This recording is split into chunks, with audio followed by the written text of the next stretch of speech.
Yo, it's your boy Ryan, Northwest Sports Fanatics, back at you with a new video. Today is Thursday, November 2nd, 2023, with your boy Ryan and the Northwest Sports Fanatics. Make sure you guys subscribe to the channel. Smash that like button either now or on your way out. Donate to your boy if you can. Cash App $ORION NWSF or the YouTube Super Chat right here. We got Thursday night football. Tennessee Titans versus the Pittsburgh Steelers. Kickoff is going to be here in roughly 15 minutes. Will Levis, 4 touchdown passes in his debut with the Houston Oilers throwbacks last week. Can he repeat that or do something kind of close against a stout Pittsburgh Steeler D on the road? We got to wait about 15 minutes and we will find out. Will Levis, Kenny Pickett. Oh, baby, let's go. TJ Watt and company. This should be a good one. No Minka Fitzpatrick, but hey, TJ Watt is there. Cameron Hayward is there. So 2 out of 3 ain't bad, and that's what they've been kind of working with all season. And then with the Titans, the emergence of Nuke, the emergence of D-Hop, which is very, very nice. You know, we're starting to see a few coaches make, key decisions, on benching quarterbacks or, possibly getting fired and then making a change like the Raiders. And we're going to get a new quarterback with Aiden. Also, Desmond Ridder going to the bench. And then obviously getting an opportunity for Heineke from Meineke. So I like when we get, new quarterbacks and new beginnings. And this should hopefully actually be pretty decent. I feel with this matchup, on paper, most people, unless you're a Steeler fan or a Titan fan, may not be that interested. But the World Series ended yesterday. Congratulations to the Texas Rangers. 11 straight games on the road. You did phenomenal things that probably will never be broken, right? We only really got NHL and NBA on right now. So for my dollar, and for what I'm doing, I would rather, watch the NFL while we have it, because we bitch and moan and complain for 7 or 8 months that we don't have it. And then once the NFL is here, a lot of people kind of take it for granted. And I want to make sure I'm soaking in every single matchup. And I'm actually looking forward to this. Do I think Will Levis is going to throw for 4 touchdown passes again like he did against the Falcons? No, I do not. But I think there's a chance where he might be able to throw like 1 or 2. Defense, Jeffrey Simmons, he's nice. TJ Watt on the opposite side is pretty nice. George Pickens, right? D-Hop, Nuke. So and you got Derrick Henry, Najee, and Jalen Warren, even though Najee and Jalen Warren haven't been as good as we kind of expected, because the offensive line for the Steelers is kind of booty-os. But I'm actually rooting for Will Levis. I hope he throws for 2, 3, 4 touchdown passes tonight. I hope it ends up being a score that we can get like in the high 20s or in the 30s. And I think it would be sweet to be able to finally say, okay, it's not Ryan Tannehill. It's not Malik Willis. Well, it's already halfway through the season. And I don't think we have ever seen someone be benched half of the year and then all of a sudden come in with everyone kind of expecting for him to fail, including myself, and then him to go out there against an Atlanta Falcon defense, which isn't great, but they're not terrible. They're normally ranked around 15th to 20th, but to him go deep that often and go 3 times a D-Hop, as well as Ikine, that was very, very impressive to me. So, you don't really see a lot of guys go deep like that in the NFL anymore, let alone with that kind of accuracy. We got to praise D-Hop for collecting those 3 tutties for him. But also, too, how many guys have actually thrown for 4 touchdown passes this season? Not very many. So looking forward to it. Sarah in the building. What's good? Let's get to 100 in donos. Let's do it. Michael Lala in the building. What's good, bro? It's been a minute. Good to see you in the building, even if it's only for just a stop and go. Come through and hang out with your boy when you have some more time. And I appreciate you, man. Lala in the building. What's good? I know they're already starting to make some moves. I got all the lighting set up, cleaned the camera, cleaned everything. So the actual picture, I ended up going back and watching the rebroadcast from yesterday compared to the couple shows prior, where the lighting was off and then I needed to clean some things with the camera. It looks 1,000 times better. It looks more crisp. Everything looks nice, HD 4K, and I'm here to go. Daniel in the building. What's good? Let's go, baby. Let's go. I'm ready. And thank you for helping out with the share and whatnot. And hopefully we can have a better night last night with some support and we can hit the goal. And obviously, Brandon in the building. What's good? I'm doing great, man. This is the first time that I've actually been excited to watch the Tennessee Titans, and I've mentioned this in the last couple days, probably not 3 years. The last time I was excited to watch the Titans, they were first place in the AFC South. They had Ryan Tannehill, who actually was still a good quarterback at that time.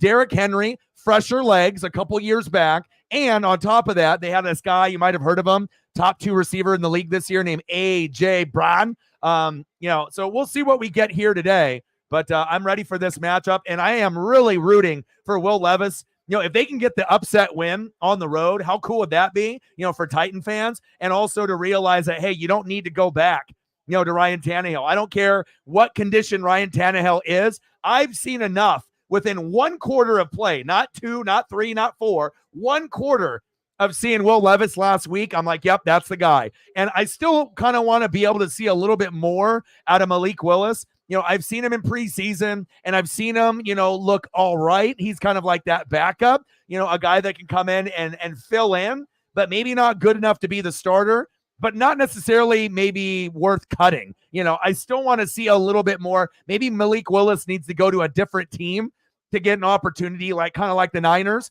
and see what he can do somewhere else. But, with what we were able to see, with him in the preseason, we also have to remember, Derrick Henry and a lot of the other running backs weren't really playing a whole lot.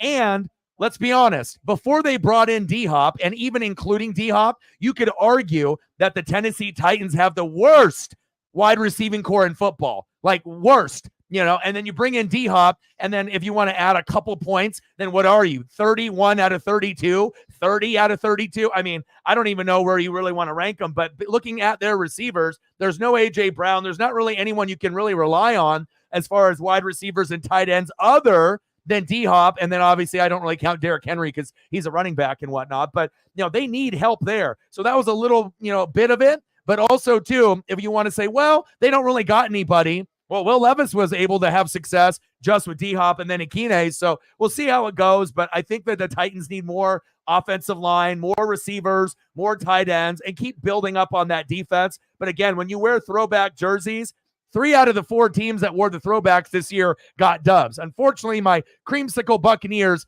we had probably the hardest opponent. We played the Detroit Lions at that time. They were like a top 4 team. So we dropped the ball against them at home. So the creamsicles lost, and those are still top 5 of all time as far as throwbacks. But the teams that wore the throwbacks that are better than mine, Houston Oilers, Tennessee Titans, they won against the Falcons. The Seahawks ended up beating the Browns, and they had the sweet throwbacks from the 90s. I like their 80s throwbacks also. And then you got the Philadelphia Eagles wearing their Kelly Greens, and they got the dub. So, it is what it is. Most of the time when you wear those throwbacks, you're going to get the dub. Let's go, baby. Said sometimes I come into the stream, put it on my TV at night as I'm falling asleep watching the game.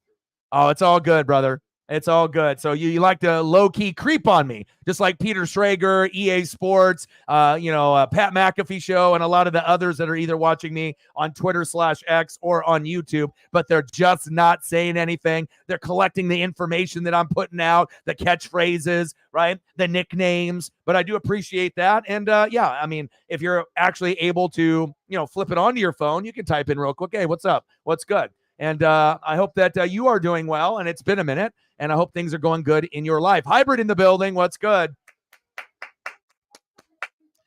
Game 5, Diamondbacks, they lost game 1, so I already knew that they were going to lose. So it was a pitching duel pretty much all the way through. And then, obviously we knew the Texas Rangers were going to find a way to get a few hits, even if it was in the 6th, 7th, 8th, 9th inning. Same thing happened from the night before. Late, hero ball from Marcus Semien, Corey Seager, and then they ended up winning, I believe, 5-0? So they ended up getting the championship in 5, and they broke the record. Most wins on the road in all time, 11, to be able to, get Bruce Bochy another World Series ring. And there is talks about maybe Bochy being one of the best managers of all time. I mean, he's got 3 with the Giants. You got 1 with the Rangers, and it doesn't look like the Rangers are going to be done. They're kind of like the Astros, where it probably feels as long as Adolis Garcia, Corey Seager, and Bochy are there, there's going to, and Marcus Semien, and the pitching staff, but they have another chance probably within the next 5 years to get another championship. Hell, maybe more than one, but they're going to have to battle Seattle and Houston. I feel that our division in the American League West is the best in baseball. Astros won the championship last year. Rangers won it this year. And then we're hoping us here in the Pacific Northwest that the Mariners can win it next year or sometime in the next 10 years to be able to have a little bit of fun out here in the Pacific Northwest. Yeah, Giants, man. It's just a lot of injuries. You already know what it is. If Saquon is healthy, you're going to be good typically, right? Daniel Jones, overpaying him was a mistake, and like I said, I think you're starting to realize that now. 4 years for like $160 million. Honestly, he ain't even worth $20 million a year. You know what I mean? Like, you got to be able to find someone else. And Tyrod Taylor, he ain't it either. But the one bright spot that the Giants have for you is Kayvon Thibodeau. Go Ducks, as you can see with the jersey that I got on. And that's one bright spot that he's doing pretty well. He's up in the top 3 or 4 in sack lunches. I believe he's got like 8.5, and he might end up getting somewhere between 11 and 16. And he has the ability to get 1, 2, 3 sack lunches in a game. And obviously in that Jets game, that was probably the coming out party for Kayvon Thibodeau. I mean, he's had other games where he's come in and gotten like 1, 1.5, or 2. But I feel that was kind of the game where you're like, oh, okay. He does have the ability. We just don't want him to take plays off.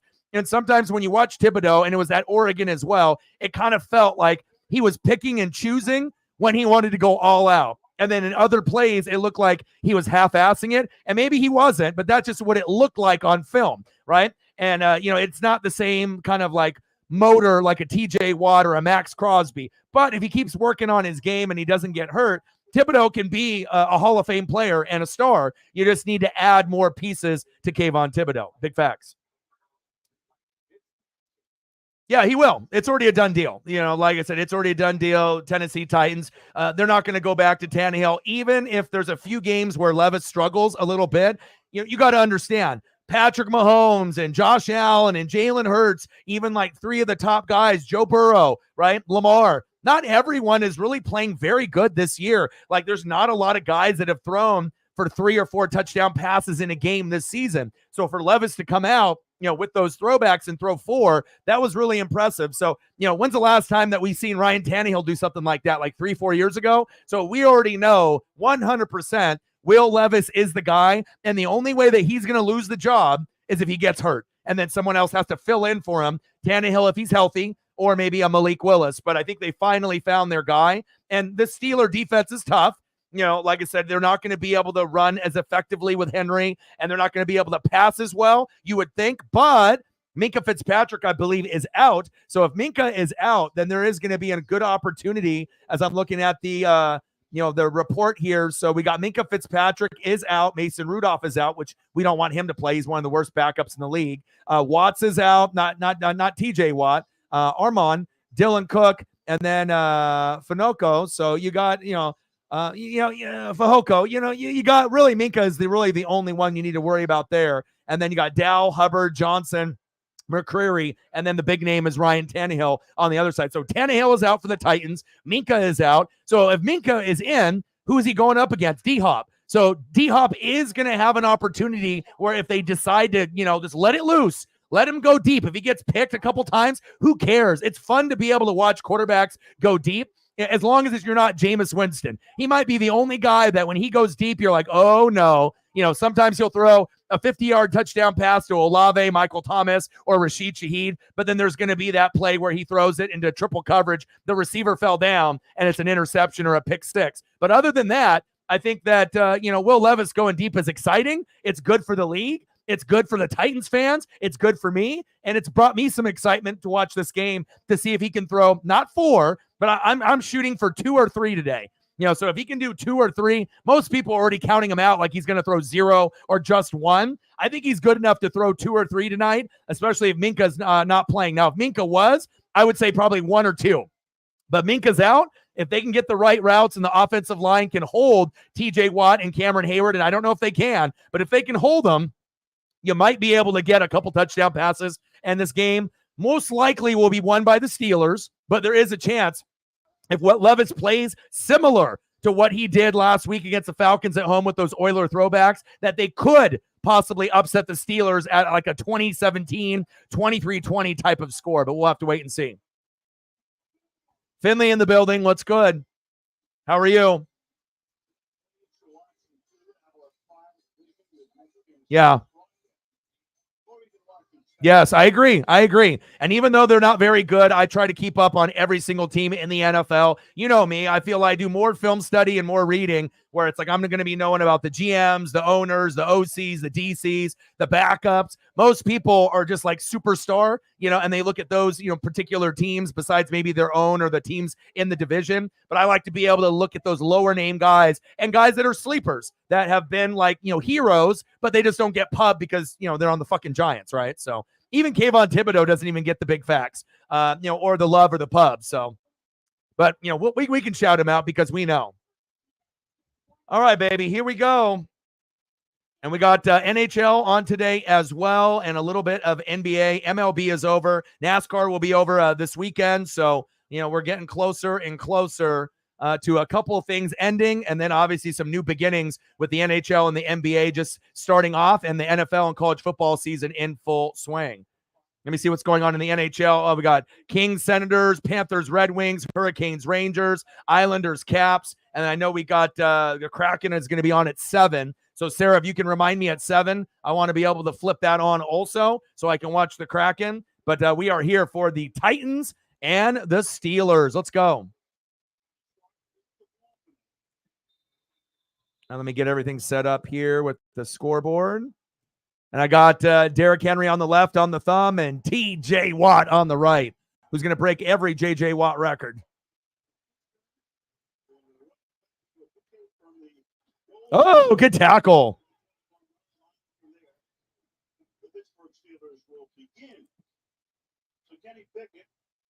All right, one sec here. Let's get the scoreboard all situated. Trying to get that offense going, an offense that right now has been.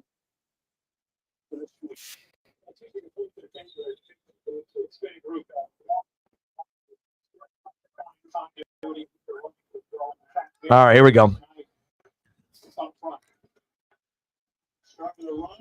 Najee. And I got Najee in fantasy, but I wouldn't dare play him against the Titans D with Simmons. And it's not like he's been, a player like he was in his rookie season. Him and Jaylen Warren, I've rostered both just to be able to have something that could get me 10 points for my RB2. And it's possible that Najee, ends up getting 10 to 15 points tonight and maybe getting into the end zone. But it was too much of a risk for me to be able to throw him in the lineup. But I'll probably throw him in the lineup next week because Darrell Henderson has a bye, and I got to be able to have someone to pair up with Rachaad White since I decided to go wide receiver heavy instead of running back heavy like I did last year. Pickett almost picked off. Last year was beautiful. I had Nick Chubb, Josh Jacobs, and Saquon Barkley. I took a chance because I thought he would stay healthy all year. He did. The Giants made the playoffs last year, and I had 3 of the top 4 running backs in the league. Played RB1, RB2 flex, and I won 13 games and I only lost 1 in the regular season. This year, I decided to go Jay Jetta, Amon-Ra, Mike Evans, Keenan Allen, and kind of go that route, and I got Hollywood Brown. So I got a lot of receivers, but the only problem is my lead running back, David Montgomery, got hurt, so that's a lot of points that I'm missing out on, like 20 to 25. And then on top of that, my number 1 pick, Jay Jetta, has been out for weeks. So, and that's like 25 to 35 points every week I'm missing. First down, Steelers. Move the chains. So I'm hoping that we can get some of those guys to come back. But with that being said, I'm still in a four-way tie in first place, 6-2. And that's the first time in the Northwest Sports Fanatics Fantasy Football League that we've had 4 teams tied at 6-2 this late in the season in fantasy. So LG in the building. What's good? I would be too, man. Let's go.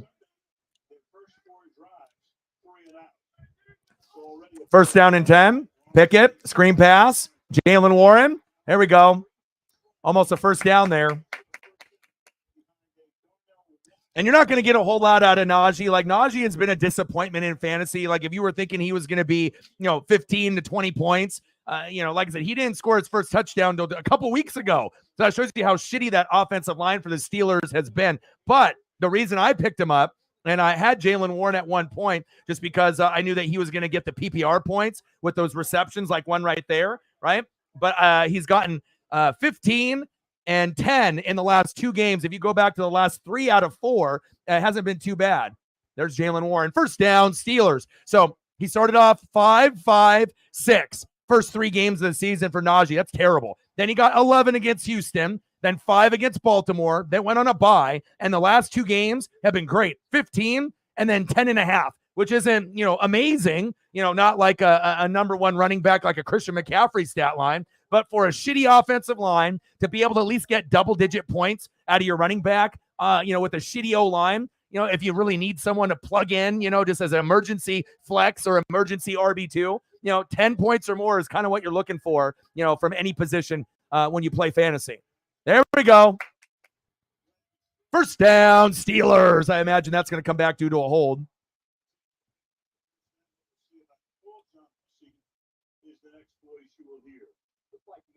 But I couldn't trust Najee, because if he puts up like a 5 to a 7, I mean, I might lose. So I'm going to keep him on the bench. I'll wait till next week.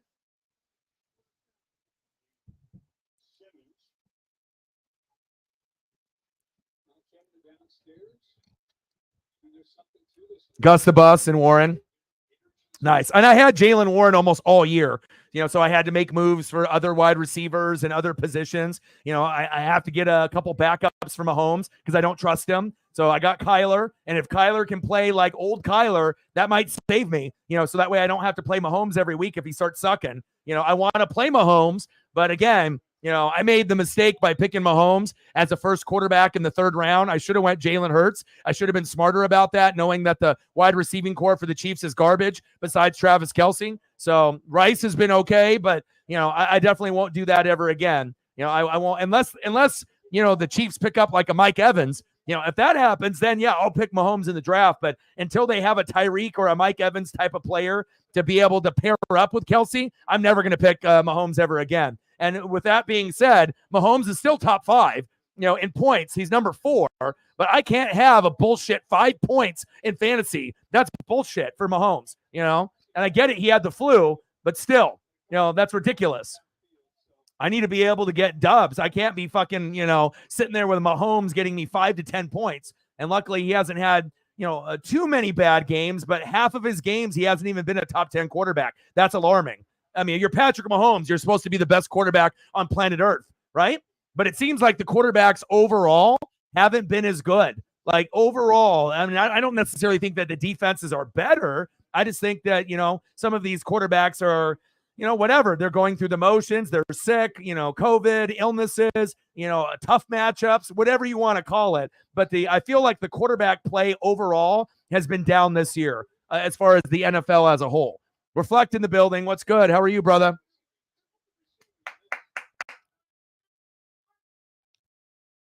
Pickett? Get him. Oh, how does he avoid that sack lunch? You got to be kidding me. There you go. Deontay Johnson making something out of nothing.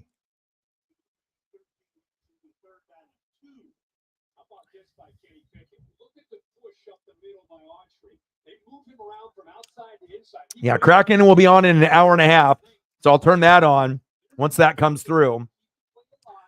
And there's a little bit of NBA going on as well. But I want to be able to see Will Levis. That's what I want to see. Don't expect him to get, 4 touchdown passes, but if he gets 3, people are going to be like, damn, they finally got their guy. If he gets 1 or 2, people are still going to be like, okay, especially if they get the win, But the Titan defense has to do something. They can't be doing that. First down, Steelers. Move the chains. But it was funny, too, because when I was doing preseason games and all the Steeler fans were saying that they were going to go to the Super Bowl, that Kenny Pickett was the next best thing since sliced bread, that, they were going to win the AFC North, and they haven't really played very well this season. So, and like I said, they don't got an O-line. They failed to realize that O-line fucking matters. Yeah, you got Pickett. Yeah, you got Najee and Warren. Yeah, you got Deontay Johnson, and you got George Pickens, who looks like he could be a star, in Freiermuth, right? But if your offensive line stinks, you're not going to be able to hang around, Touchdown, Steelers. Najee Harris, I should have played you in fantasy. Good for him. And hopefully he'll keep that up when they play Green Bay Packers next week. I'll start him next week, and then hopefully he ends up scoring for me once or twice next week. Good job, Najee. Good job, Najee. It was just too much of a risk for me to be able to put him in the lineup this week. But Darrell Henderson has a bye next week, so he's getting implemented there. Good job, Najee. 7.4. Hopefully he can get in the end zone again, kind of get that stock rolling. And that's why I dropped Jalen Warren for Najee, because I kind of felt that the targets are still going to go to Jalen, but I felt that like Najee has kind of turned the corner with this shitty O-line. And ever since he had a couple games back-to-back, in 10 points or more, I thought he was going to do it again and again and again. And now you're going to start to see the Najee that we thought we were going to get at the beginning of the year. So that'll help me out tremendously once I get Montgomery back, and I can do Montgomery and Najee, because Darrell Henderson probably will get benched at that point, depending on how they do the looks with Kyron and some of the others like Rolls-Royce Freeman. So, you got to make adjustments on the fly, and it was too much of a risk now because, we know the Titan defense typically is pretty stout with Jeffrey Simmons, but I like seeing him score, even if it's on my bench. It made me feel that, okay, the move that I made, to drop Warren and to pick up Najee looks like it was the right choice. So 11, 5, 15, 10, and then 7.4 already. So the first 3 games of the season, dog shit, but in the last 5, he has potentially an opportunity to have 4 really good games out of the last 5, and that's what I'm going to need, obviously, moving forward if I want to compete. Oh, Wemby versus the Suns. Yeah, I'm going to watch that too. Make sure you remind me when that comes on, and I'll flip that on also.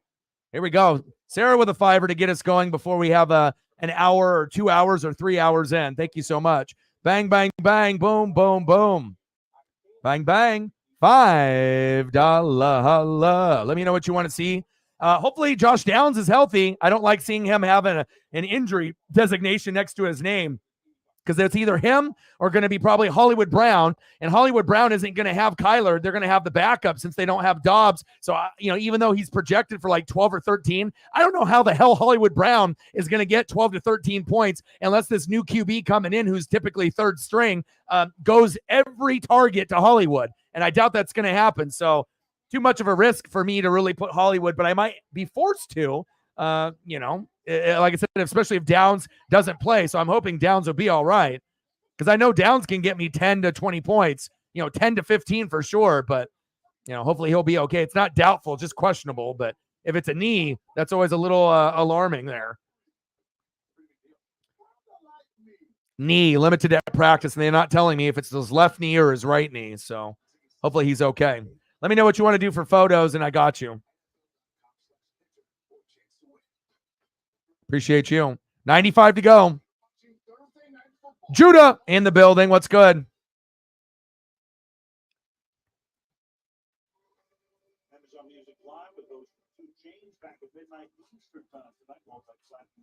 Are you saying that because you own them, or because they actually have the real deal Holyfield defense?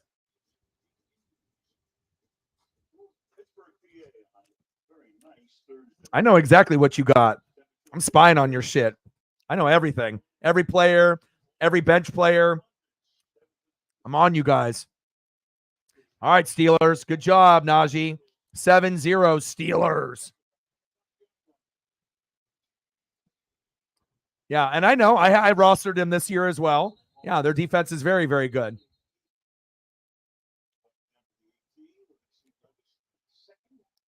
All right, Levis. Let's go, baby. And I'll get you some DeForest Buckner here in a second.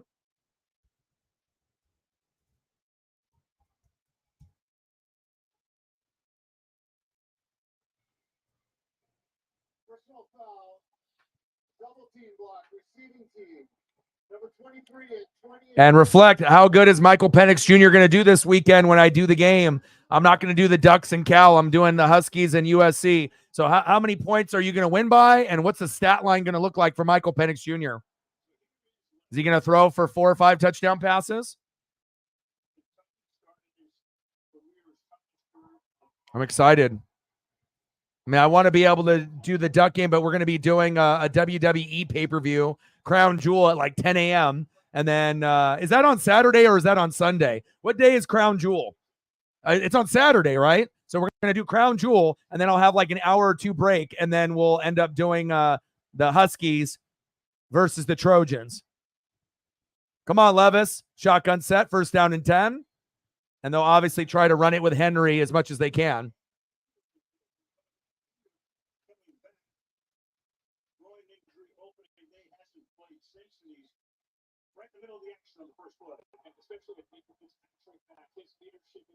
Appreciate you. Go Ducks.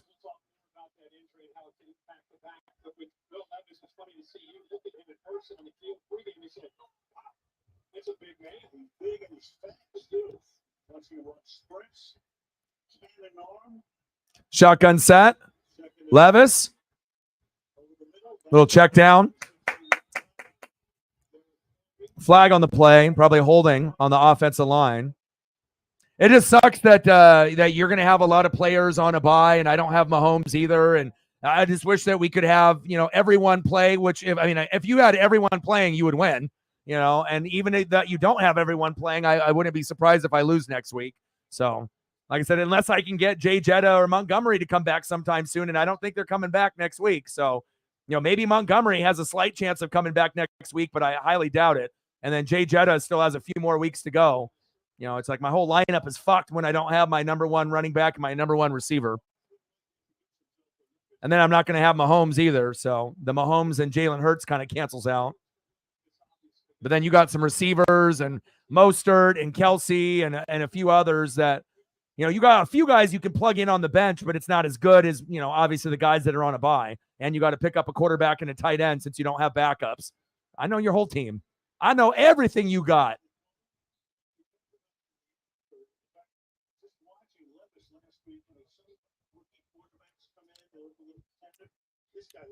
Like this would have been the 1 week if you actually did have a roster, a quarterback that was halfway decent or a tight end, then you was like, oh, okay, that's one less thing I got to worry about. But obviously gaining depth with those running backs, was a good move, and like I said, you got plenty of options, even if some of them are on IR or that are injured.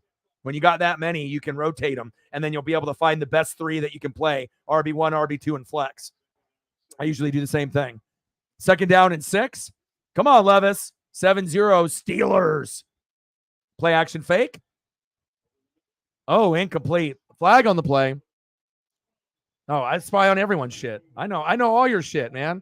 I know every single team. Even, it doesn't even matter if you're in last place. I know every single person's team. Who I look ahead in the schedule. I see when they have the most guys on a bye. I know what you guys have, obviously for weaknesses. I'm looking at everything. I got to find every single advantage I can get. And it's going to be up for grabs. Like I said, I would say right now, Reflect and Faux King Money, are probably the two favorites, and I'm third right now, so I'm on the outside looking in. Top 4 teams in our league make the playoffs. So we'll see if Seahawks Talk can stay in that position or if Shep or Chief will be able to knock him off. But I'm pretty sure, you, me, Faux King, we're in. It's just that last spot. It'll be between 3 different people, and whoever ends up getting it, either Shep, Chief, or Seahawks Talk, who's currently in that 4th position. We still got half a season to go. Levis, incomplete. Good defense by the Steelers.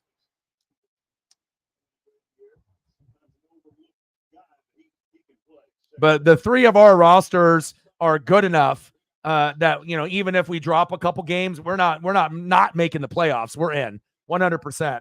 I'm going to have to work a little bit harder than the other 2 teams with Faux King and Reflect. So, I got to make more moves to be able to strategize more, but I also like putting new pieces in. I don't like having the same team all year. I like being able to give guys a chance to be in my lineup and to prove themselves. 2nd down and 10. Levis, hands off. Henry, short gain.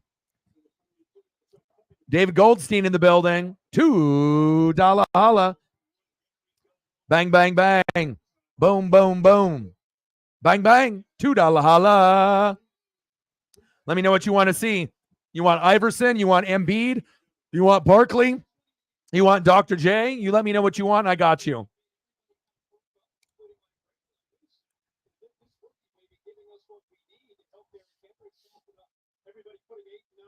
Yeah, but also, too, most people don't have that many options to be able to go through. Hurt or not, at some point, some of the guys are going to become healthy again, and that's a huge advantage. Not only are you blocking from everyone else in the league, but it gives you an opportunity that, not like me, where I only have like 3 people. It's like I got to be able to do the best I can, and I'm just trying to get 10 points and 10 points. Your guys can get you 15 to 40. I don't have that luxury. I guess I could have that luxury with my wide receivers, but I can't count on Mike Evans or Amon-Ra or even Keenan Allen to get me 25 or 30 like Jay Jetta. Every once in a while they will, but they're not going to do it every week. That's the difference. 4th down and 1. Little fake. Bounce it to the outside. There we go. Nice job. 1st down, Titans. Wilt. Nice choice. I got a starting lineup of Wilt and the 76ers still in the package. $2 holla. Bang, bang, bang. Boom, boom, boom. Bang, bang. $2 holla. Appreciate you. Let me know what you want to do for photos. For Seahawks, I got you as well.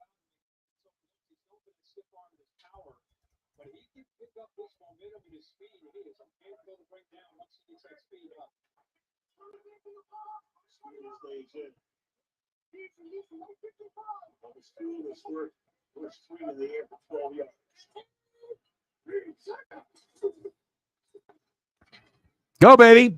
Bounce it to the outside. Stiff arm his ass. There we go. Nice effort there. Hell yeah.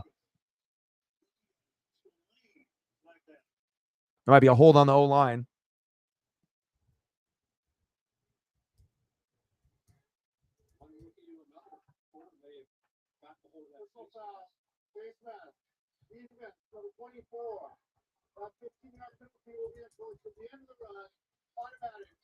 First down.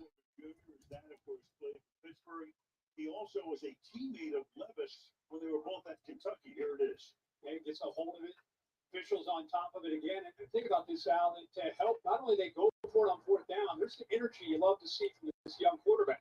Not only they go for it on 4th down and get it, they've been helped with 3 penalties by the Steelers defense to keep this. Squeeze this one in. Got to get you that 76er logo. And then where did it go? There it is. Henry back into the game. Shotgun set for Levis. Play action fake, bootleg. Going back to the other side of the field to Henry. Block for him. I got you all the Hall of Famers and all the GOATs all in one. Embiid, Iverson, Barkley, Moses Malone, Dr. J, and Wilt Chamberlain. If you don't know, now you know. Bang, bang. Appreciate you, brother. That's actually a really dope little collage there.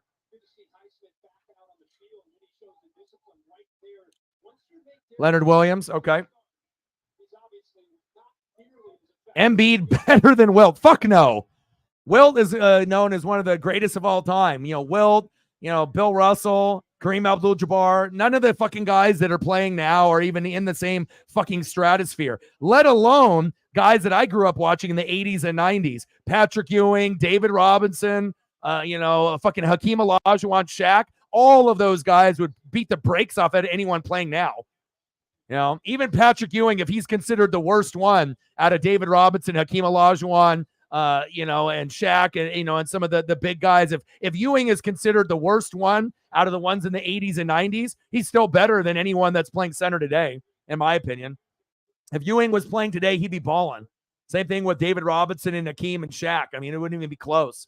I mean, we wouldn't even be talking about fucking Embiid or any of the other guys. DeAndre Ayton, if he's like the fucking third best, or whatever, it's a disgrace, because if Ayton was playing back in the 80s and 90s, he would be like a jobber.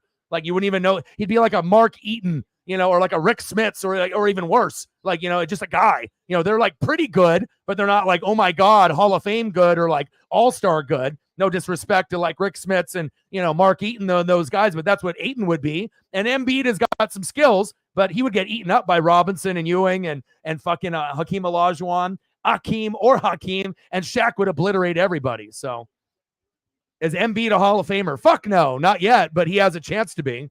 It all depends on if he wins a ring or not before his career is over. He's a guy that can throw up 30 to 50 points and he can get you 10 to 20 boards, and he's the best center in the league. But again, the center position is so fucking weak. Like literally he's like the only center that's good. Like there's one, and like I said, he's a pretty good player, but he's like a perennial all-star, but I would not say Hall of Fame yet. You got to be able to have more consistency. He's got to do it for another like 5 to 10 years. And then we might be talking about Hall of Fame. And then on top of that, if he adds a championship to his name, then it'll be easier to put him in there. And that's an honest evaluation. He's a good player. He's the best center that's in the league right now. right? But again, it all depends if you compare them back to the guys in the 80s and 90s or even further back. Oh, Nuke. Trying to do a little fake. Block for him, Levis. There you go. Nice job, Will. Spin move from Nuke. Yes, there we go. Embiid and T-Mac. Well, Tracy McGrady, last time I checked, David, didn't play center. So you can't really compare guards and forwards or centers to forwards or centers to guards. You got to be able to have a similar comparison. Even when people do like Kobe, LeBron, and Jordan, Kobe and Jordan are shooting guards or guards. LeBron's a small forward. So if you're going to compare LeBron, it's got to be like Larry Bird, like that type of comparison, But again, everyone likes to group guys together.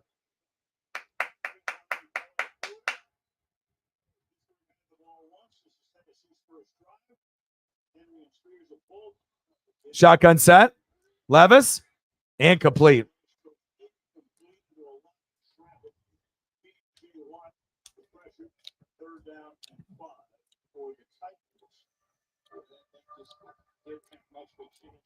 Well, I mean, there's hybrid guys, because the Joker is more of a power forward / center. They can put him anywhere, and same thing with Giannis. He could play small, he could play power, he could play center. You know what I'm saying? So it's like you got a couple guys that are like hybrid. They're not pure centers. No one really looks at Joker and says center. They say power forward. Same thing with Giannis. They're hybrid guys that can play multiple positions. Trips left. 3rd down and 5. Come on, Levis. Come on, Will. Shotgun set. And TJ Watt's helmet flies off. It's 12 noon. You know what time it is? Time for a sack lunch. Yum, yum, yum, yum, yum, yum, yum.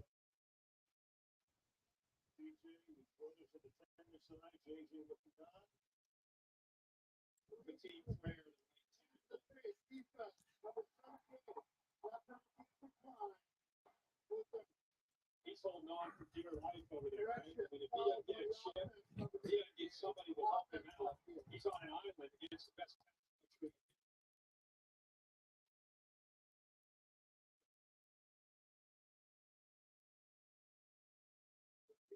A 36-yard.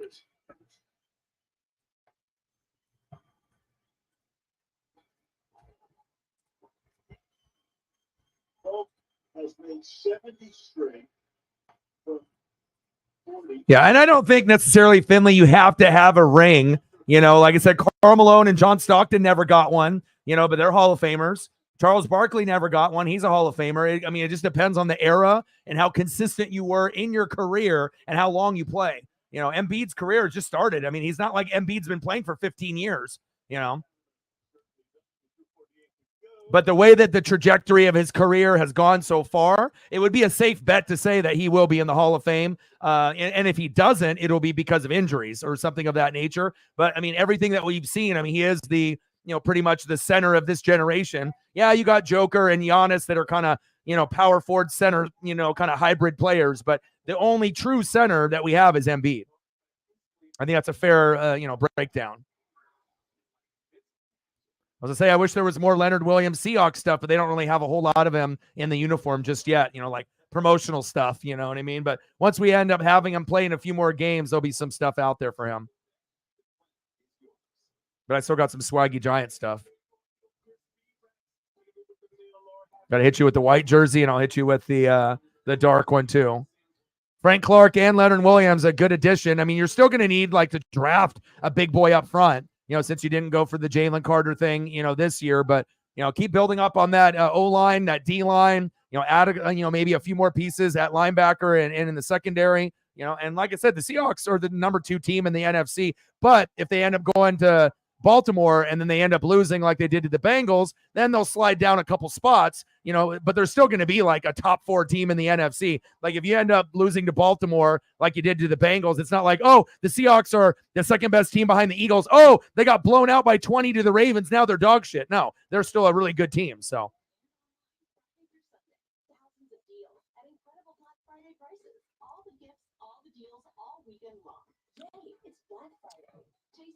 Make your holidays count. Thursday Night Football on Prime. It's on. Yeah, Embiid can do it all. Embiid can do it all. Embiid he plays the closest to anything that we had back in the 80s and 90s. Olajuwon had the footwork, could shoot the free throws. Ewing had the jump shot. He could do a little bit of everything as well. David Robinson was an athlete, and then Shaq had the power. But once he had the power, he was able to develop up and unders and hook shots, and he was actually able to do more than just back down, which most people remember him just backing down guys and ducking on Chris Dudley and everyone else. But if you actually go back to watch when he was in his prime with Kobe, he had actually a lot of post moves that he was able to do. And Embiid is the closest thing to those guys that we have. But I mean, if we were having matchups now with Ewing and Embiid, Robinson and Embiid, Shaq and Embiid, Hakeem Olajuwon and Embiid would get fucking rocked. The only one that Embiid would be able to go one-on-one with was Patrick Ewing. And he might be able to get the best of Patrick Ewing here and there. But as far as Shaq and David Robinson and Olajuwon, he would get fucking owned.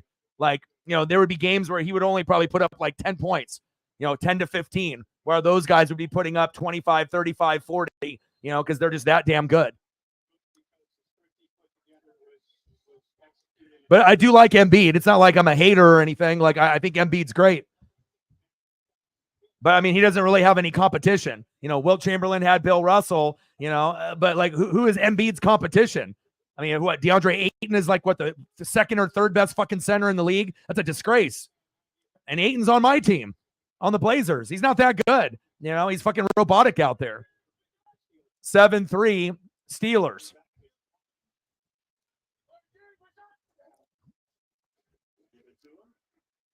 Hand off to Warren, short gain.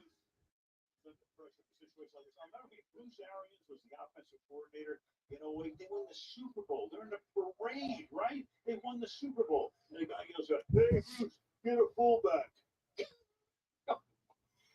That's like Philly right now. They got one loss. All right, I got to turn. I think the sun is starting to go down. I got to turn up my lights here. Hold on one sec. It's a great football town. The expectations are high, but they have a winning record despite all their offensive struggles that they've had. Second and 8. Move. They can throw. Guys, Mike Tomlin told me pregame, we're not afraid to make a change and to the fluid circle. All right, hold on. You're talking up top. It's easy for you to communicate with the quarterback, but it's difficult for others to communicate with you. They're getting that connectivity that Mike Tomlin reported. So right now, 3rd down and 8. I'm coming for Pittsburgh. 2:07. Mike Tomlin is going to be still paying no losing seasons. Might have to turn that down. I got to be able to adjust the lighting. It comes with like 10 settings on this LED light, like blinding. I have it on full right now, and that's like too bright. But I want to make sure we don't have any like distortion if possible. Which side is it on? It's on that side. Is on a crossing route here. He does a good job in Pickens of separating. That ball's thrown on the money. He's running another 10. All right, I think we might be good now.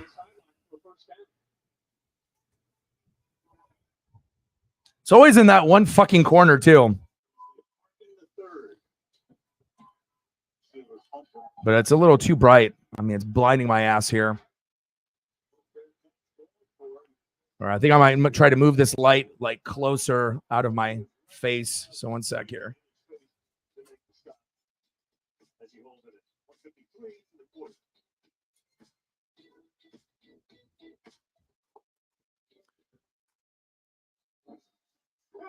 Not to email your daddy's white coffee. Okay. All right. So now I got it next to me. Okay. I think we're good now. All right, I got one light next to me. I got the other light next to me there. Sun is about to, well, we don't have the sun, but obviously it's going to start getting dark here in Oregon pretty soon. So.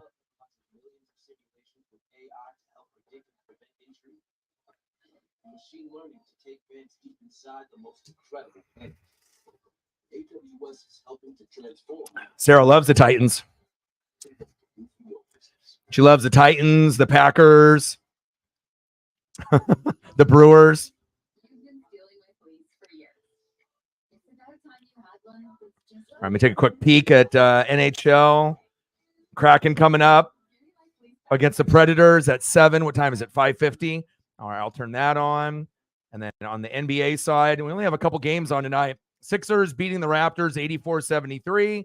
Then we got the Pelicans 46-38 over the Pistons. Magic and Jazz coming up at 6. And the game of the night, Spurs and Suns, which are both 2-2, which is a little surprising. Phoenix is favored by 10.5, and that's on NBA TV.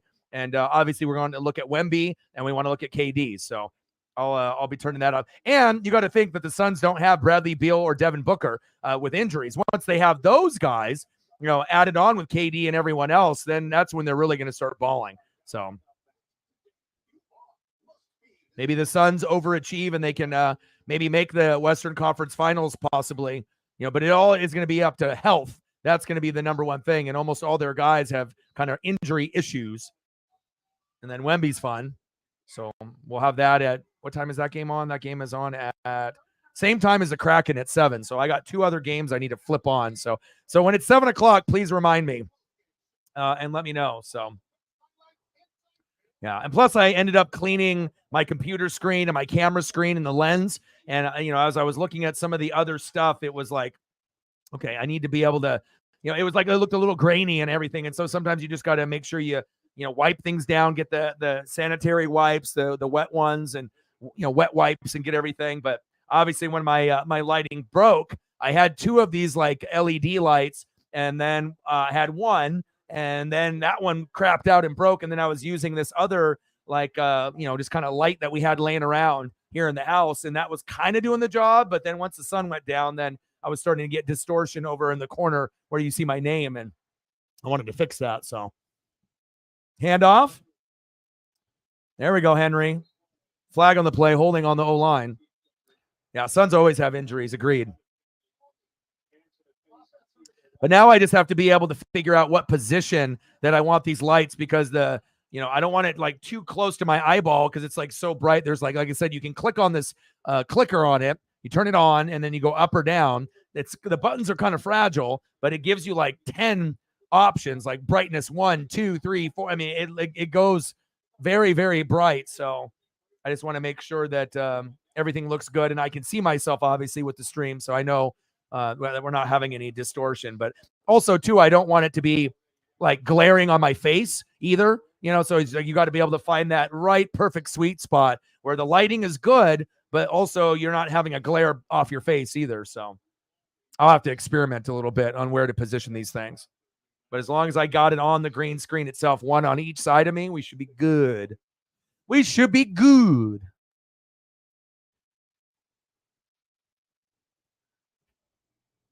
So just now getting up is Petit Ferreira Rocher. Let's go, baby. Henry. TJ Watt. Let's go.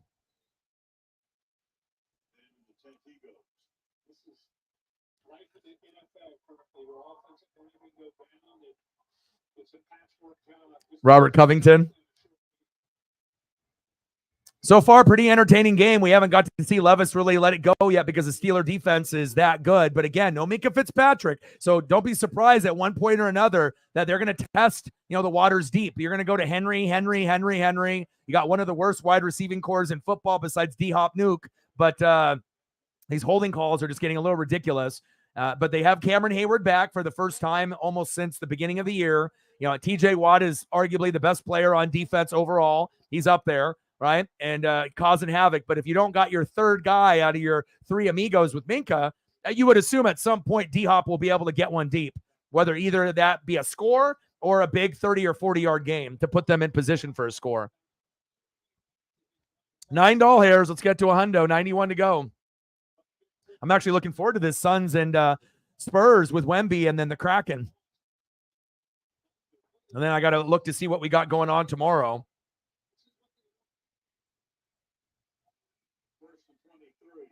Grizzlies and the Blazers. Grizzlies the only team that doesn't have a win yet, 0-5.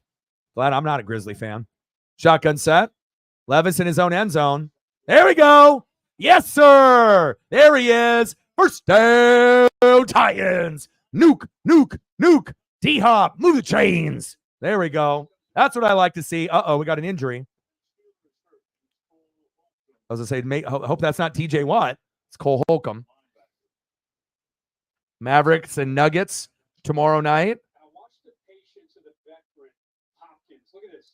Almost just lulls the linebacker Holcomb to sleep, and then he gets hit by his own player right there. Just trying to look like Neal maybe ran in. And they'll crack it on Friday, so we might, I'm not going to probably take the day off, but and let me see, is there anything football-wise? Who's playing? Is anyone playing on Friday that's worth doing? Colorado State and Wyoming, or Boston College and Syracuse, so that's a no. And then on the NHL side, there's the Devils and the Blues. I mean, obviously we know Odin's son is a Devils fan, and then the Flyers and the Sabres, so nothing really that interesting on that end either. So we're probably going to do NBA tomorrow, and I'm either going to do the Blazers and the Grizzlies at 7, or we'll do Mavericks and Nuggets for Luka and the Joker. So obviously Luka and the Joker will be more exciting than watching the Grizzlies and the fucking Blazers, but we'll figure out what we decide to do. Knicks and the Bucks play at 4:30, so at least you can see Dame and Giannis. I wouldn't mind, peeping that one either. So we'll do a vote, tomorrow, and we'll figure out what I'm going to do. Either Grizzlies, Blazers, Mavericks, Nuggets, or Knicks, Bucks. So I guess we'll figure it out, based on what superstars that we want to watch and whatnot. So, but those will be the choices for tomorrow. Knicks, Bucks at 4:30 Pacific time, or at 7 o'clock, Mavericks, Nuggets, and Grizzlies and Blazers. I think, as long as Luka and the Joker are playing, that would be the best one to do, at 7 o'clock. 4-0 Mavericks, 4-1 Nuggets. That would be better than doing the Blazers. But I'll tell you one thing, though, about the Blazers. Shaedon Sharpe is going to be an all-star. If it's not this year, it's going to be next year. That's our best player. Me and all the other homies were like, if we're going to get a Blazer jersey, this year or next year, the only player that we would actually buy is Shaedon Sharpe. So that'll be the guy that I buy if I buy one at one point. And also, hopefully we can get the donos up between now and next week on Cash App. Zini Panini's birthday is coming up, and I would like to be able to try to, get her something if I can, or at least give her, maybe some Cash App to get her half of what she wants to get. I know she wants to be able to get this Kelly Green Eagles hoodie that's got, the Jalen Hurts' name on it and the number 1 on the back and whatnot. So obviously I'd want to be able to try to do something like that if I could. Anytime I can end up giving gifts away, for people, I would, rather do that than buy something for myself. Get something for Paisley or get something for the people that I care about on the channel. So Elliot in the building, Double E, my boy Pep in the building. How are you?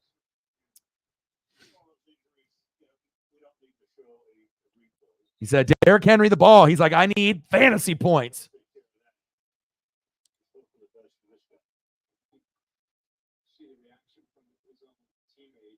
Oh, I will. For sure, I will.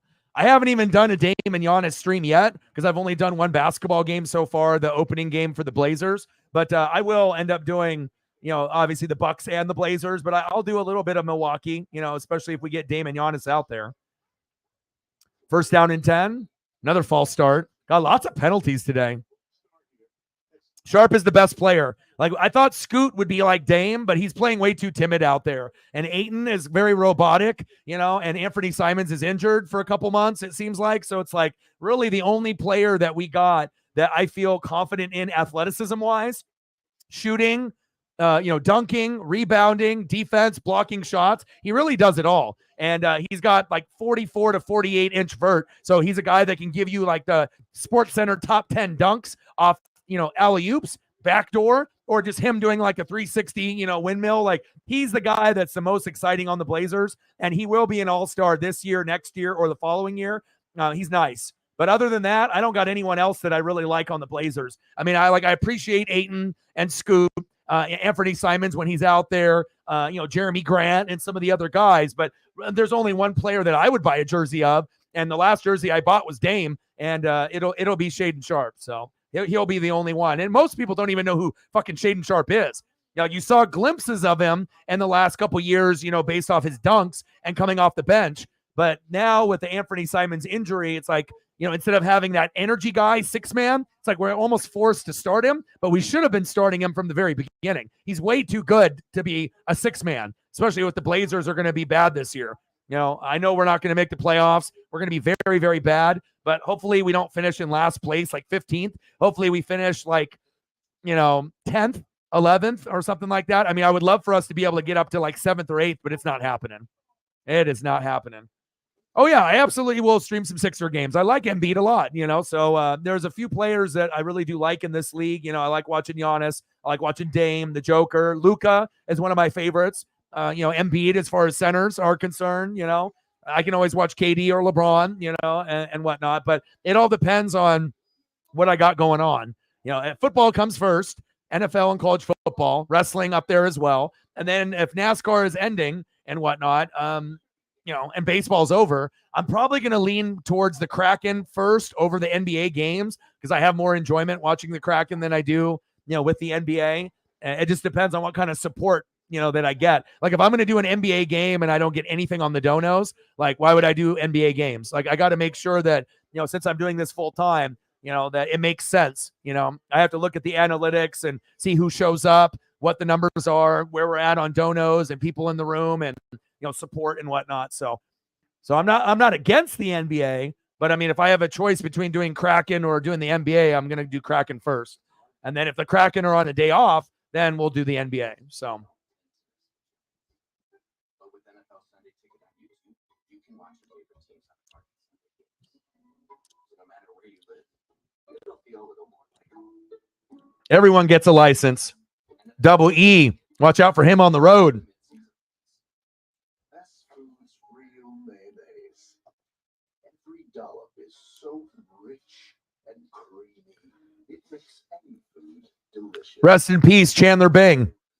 I have to shut that out because when you see celebrities and certain people that are in your shows or movies that die, right? Most of the time when we see like a celebrity or someone that dies, they talk about him for one day and then it's old news. You don't talk about him anymore after that, if that woman or man dies, right? But obviously with Matthew Perry, Chandler Bing, many other characters that he's played, there's still stuff on Facebook and Instagram and Twitter/X and TikTok. And that's when when people are talking about you every single day after you've passed away, and it doesn't look like it's stopping anytime soon, that you really have made an impact on the American culture, not only just with Friends, but that's what most people are going to know him by. And I haven't read his book, but obviously he has gone through drinking problems, addiction, and a lot of things, and was very open about it. And, I'm definitely going to miss him. And I think a lot of people have started to rewatch Friends or to turn on like TBS when they do like the reruns to catch an episode to kind of have that feeling again. Rest in peace, Chandler Bing. Funniest guy on the show besides Phoebe, just like Double E said. Shotgun set, Levis. Oh, it's 12 noon. You know what time it is? Time for a sack lunch. Yum, yum, yum, yum, yum, yum. Yeah, 100%, bro. 100.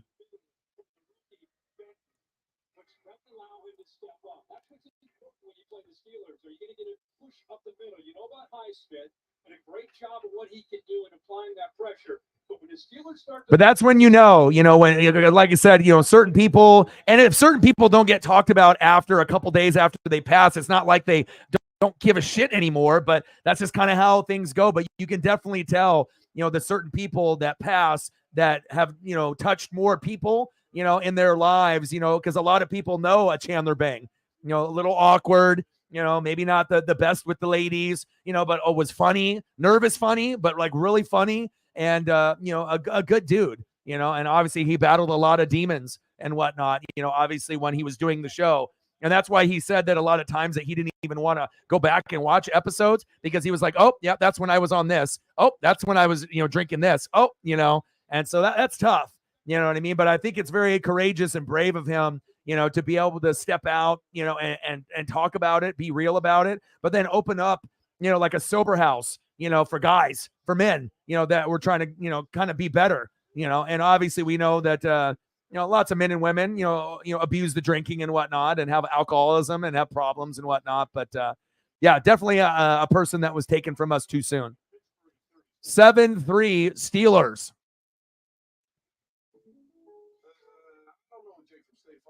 R.I.P. $2 holla. Let me know what you want to see. Bang, bang, bang. Boom, boom, boom. Bang, bang. $2 holla. David Goldstein. Appreciate you.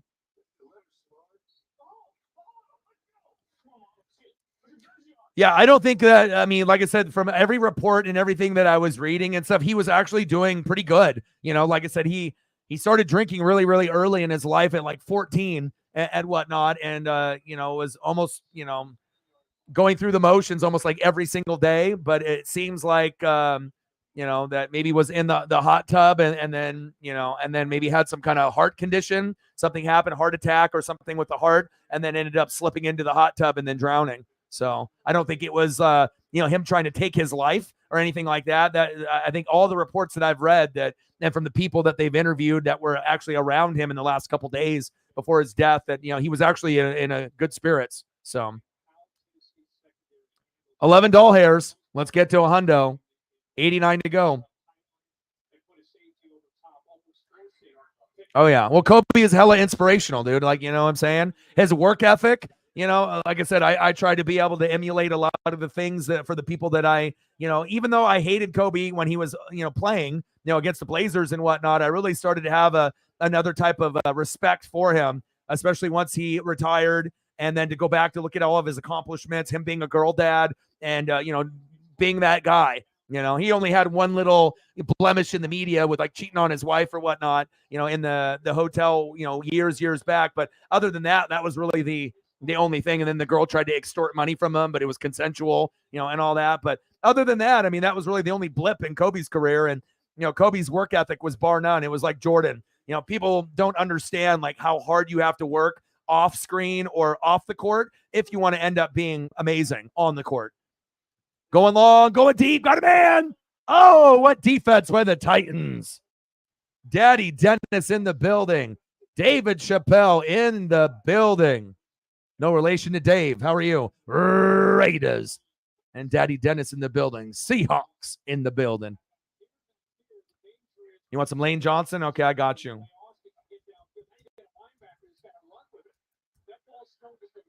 Good to see you guys in here. Missed you guys. Steelers with the punt.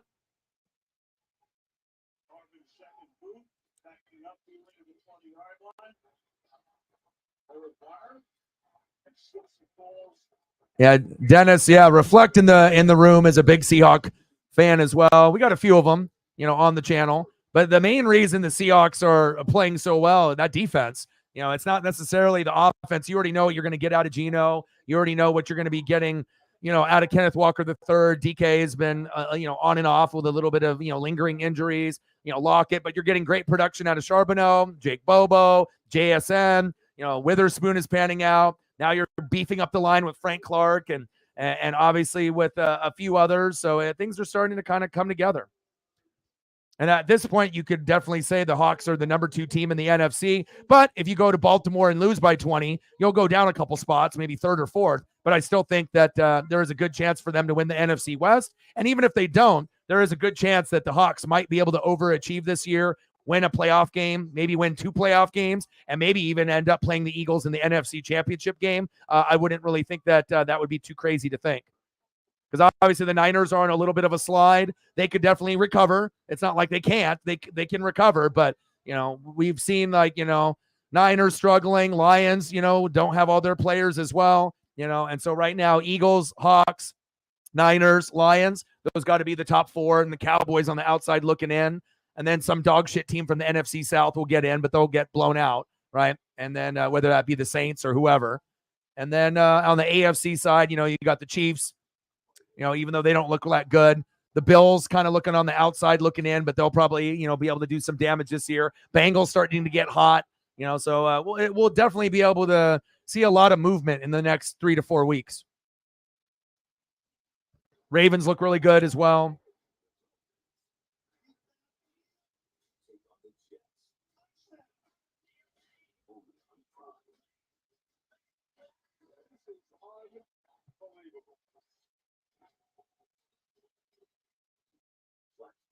Appreciate you, brother. But it's very clear, even though the Eagles have a first-place schedule, that's the best team in football. I mean, we wanted to say Niners and them, but obviously, if the defense, doesn't step up, then obviously it puts a lot more pressure on Purdy. And, they haven't played good in football in the last 3 weeks. They won 15 in a row, and they've looked like dog shit in the last 3 weeks. So, and in that first loss, it was like, okay, Debo not being in the game. And then obviously on top of that, having Trent Williams get hurt, and, you're having more than just a couple guys. It was like 3. But then everyone else is pretty much back in the lineup besides Debo, but they're still struggling. So obviously good for Hawk fans, not good if you're a Niner fan.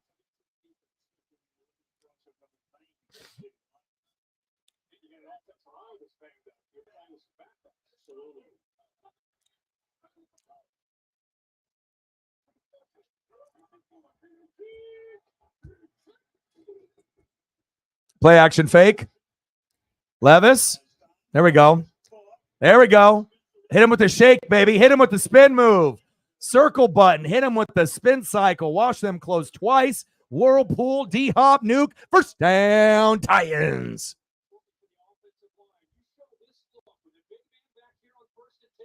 That's a run.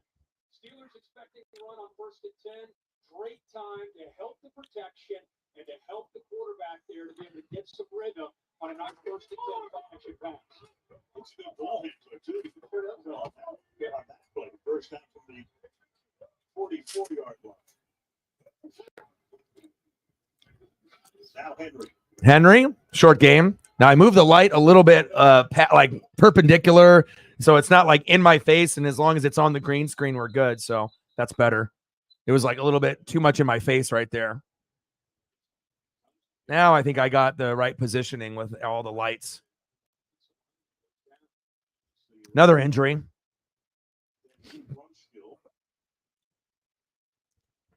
Yeah, the best story about the Seahawks is Boye Mafe. That's the best story. Bobo, Boye Mafe, JSN. I mean, it's like looking at a lot, Charbonnet. It's like a lot of these guys weren't really considered to be really that great, like maybe role player, but everyone is stepping up. Everyone's clicking. But it shows you, like, once the Seahawks defense, overachieved, that's when a lot of these things started coming together. So, and even if they end up losing to the Ravens, by 3, or if it ends up being by 20, I still am going to have the Seahawks in my top 4, in the NFC. And, I think that they can beat anybody, in football. And I think they can beat anyone in the NFC besides probably the Eagles. But if the Seahawks were at home, and they were, flowing, I think that they could, keep up with the Eagles, but if it's in Philly, not a lot of people are able to win there. It's like Philadelphia is going to be very, very difficult to win, like, especially if it's in a playoff game. But hell, if the Seahawks get to the NFC Championship game against the Eagles, I mean, I think that would be, what Seahawk fans have been dreaming of, to be able to kind of overachieve instead of just getting to the playoffs. Let's try to win the NFC West instead of being a wild card. And let's try to be able to win a playoff game or 2, and then just kind of see where it goes from there. I watch a lot of tape, so, I'm always keeping tabs on all the teams and all the players. So, and it's cool too, because Boye Mafe, he's barely even played football. He just got introduced to it just a few years ago. So he's like learning on the fly. He just has amazing athleticism. And then, as the years go on, he's going to get better and better and better. And like I said, it shows you, if you have 2 good drafts back to back, it can change your team so dramatically. Floater, wide open. There we go. First down, Titans. But if you have 2 bad drafts, it can, derail you, where you're going to be going backwards, and it may set you back a couple years. But the Seahawks arguably have had, you could argue, they've had the 2 best drafts back to back out of any team in the NFL, and it shows.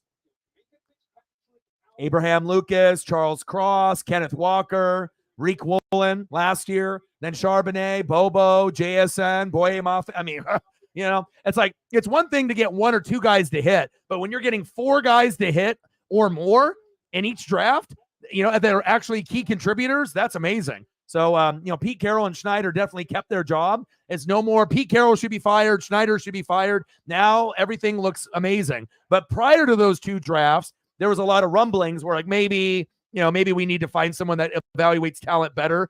Maybe we need to find someone new, a new voice, something different. But after these last 2 drafts, I would say both guys are going to be there until they retire. There's not going to be any, but like, you're fired. Like Vince McMahon, you're fired. Like, it'll be, oh, I'm stepping down, I'm retiring. It'll be like one of those. So, oh God, if you guys still had Russ, oh golly, that would be terrible. Everything happens for a reason, though. You got the most out of Russ when he was good, and then obviously, got rid of him when you knew he was not the same player anymore. But in Russ's defense, he has played pretty good this year. His numbers are better than Patrick Mahomes. So the Denver Broncos aren't losing because of him. They're losing based off coaching, offensive line, but primarily the defense.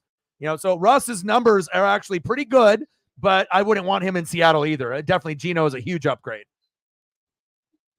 And the only reason I know that is because I've been watching Bronco games and watching him play. He still fucks up, with some fumbles that are really bad, like Jameis Winston fumbles, and he's had a couple picks, but his touchdown to interception ratio actually is really good this year compared to where he was.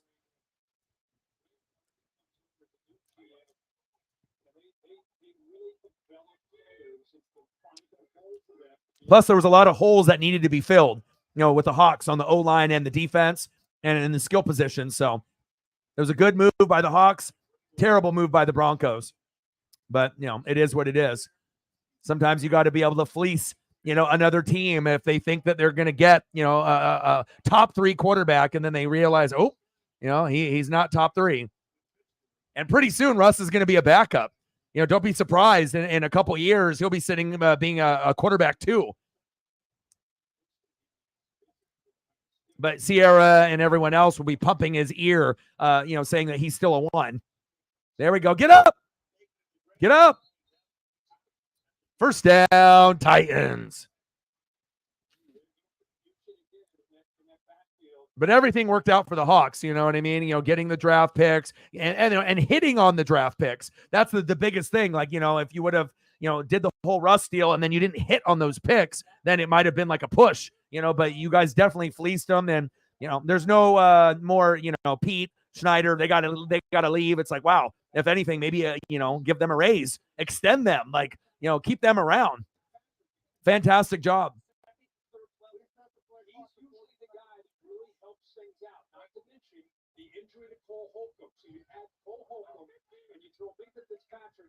Yeah, sometimes you just got to cut your losses and just cut a guy like that too. Not good for the locker room.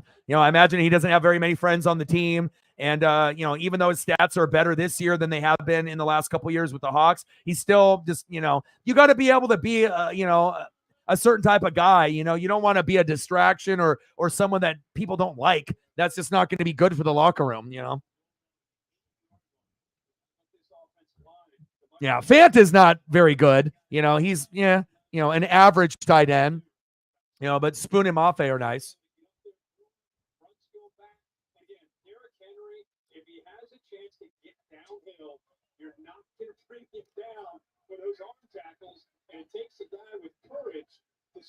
I mean, just the distraction factor alone and the ego and the way that he is, that would be enough for many teams to say, nope, I don't want that on my team. You don't want a cancer in the locker room. Henry about to get Elliott some points in fantasy.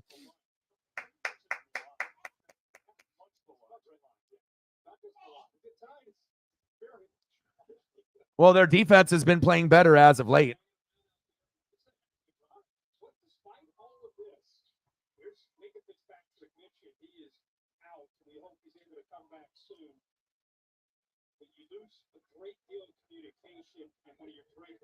Yeah, but they're not going to the playoffs, and they're not going to keep Russ around. I mean, it's either Russ or Sean Payton, and Sean Payton ain't going to just fucking go down the tubes with Russ with his legacy. Levis, keeper, 3rd and goal.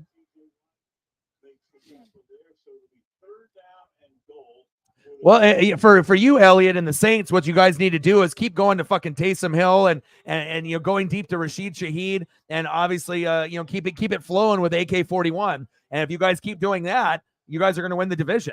The defense is good enough. You just need to be able to implement smart play calling, heavy to AK, and instead of going to some of the other fucking guys, even if you have to go less to Michael Thomas and less to Olave, more to Rashid Shaheed and more Taysom, give him more opportunities to score. That's when you guys are going to be successful. More Taysom Hill, more wins. It's very clear. Touchdown, Titans. Elliott got some fantasy points.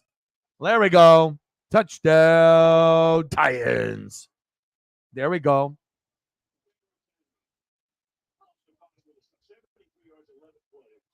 There's your tutty. We talked it into existence for you.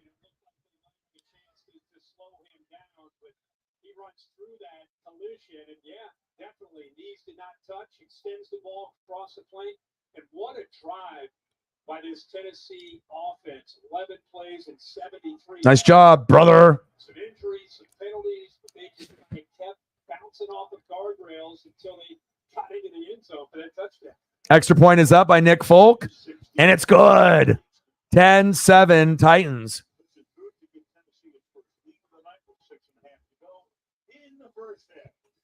Titans might win. But nobody's beating the Jags in the division, you know. Like, Texans aren't going to make the playoffs. Colts are not going to make the playoffs. And Titans aren't going to make it either. You're only going to have one team out of the AFC South, just like in the NFC South. Jags, and I would, if I had to put money on it, I'd probably say Saints. Those would be the two teams that'll make the playoffs this year. And that'll be good, so that way I can get Michael Penix Jr. in the draft. Thank you.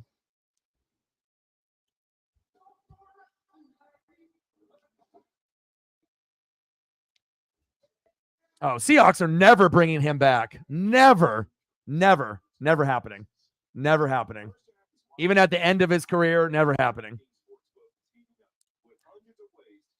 But also, too, a lot of it, you know, with a lot of the problems that they had was Pete's fault by babying him and protecting him, telling the other players like Richard Sherman and, you know, Earl Thomas and Beast Mode saying, you can't talk to Russ. If you got a problem, you talk to me, and then I'll relay the message. You know, anytime you do something like that, there's going to be a disconnect with the players. And that's why a lot of them didn't really have a good relationship with Pete or with Russ. You know, after that happened, you know, they went into their little, you know, war room.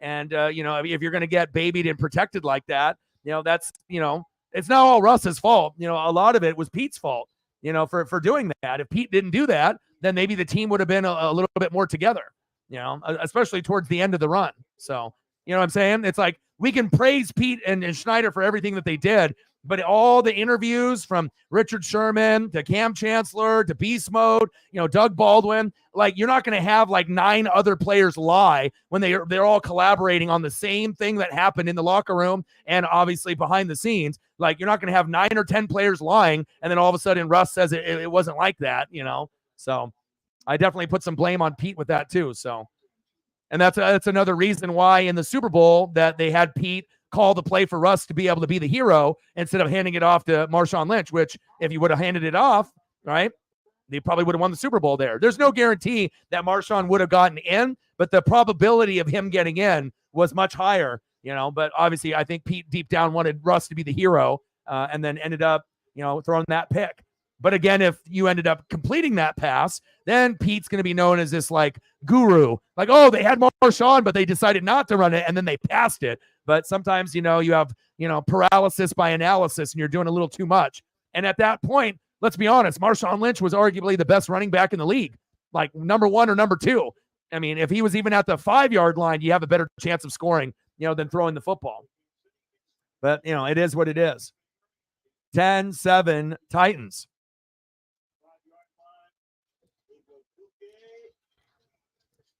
If the Saints make the playoffs, can you win a playoff game? Fuck no. You ain't winning a playoff game. Nobody, even if the Bucks make it or the Falcons, no one in the NFC South. I mean, if we're, you know, I mean, like the only time that you might be able to win one is if you play Dallas. If you play Dallas, that might be the only team that you could beat. You know what I mean? But if it's like Seahawks, Niners, Eagles, Lions, I don't think so. You know, especially if those teams are healthy. But if they're not healthy, then yeah, maybe you could. You know what I mean? But I mean, the only team that I would say that you probably could would be Dallas, because we already know what Dallas does. They're great during the regular season. They choke in the postseason.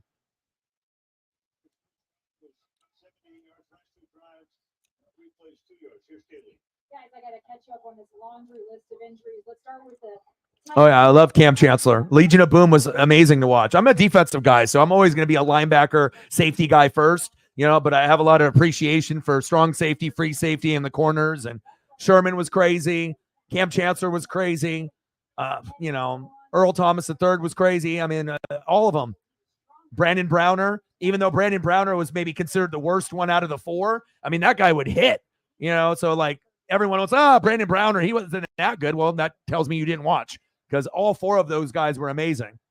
Even if Browner was considered to be, third or fourth with him and Cam Chancellor. And then obviously Richard Sherman was considered probably the best. And Earl Thomas III was, second or flip-flop. Some people thought maybe Earl was the best. Richard was second. But I don't think anyone thought Chancellor or Browner were better than the other two. But if they didn't have the other two, you wouldn't have been able to be as successful. That's facts.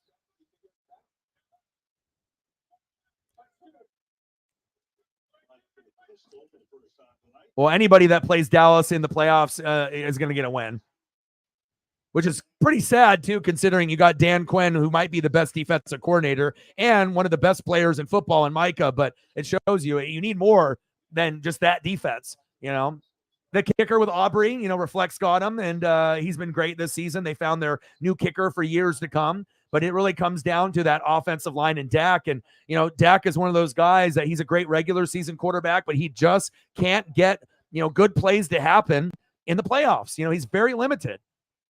Turnover prone. Shotgun set. Pickett, screen pass. Deontay Johnson, good blocker downfield. And where the hell is George Pickens? Can we go to deep to George Pickens before halftime? I mean, if I'm the Steelers, that's what I do right here. I go to George deep.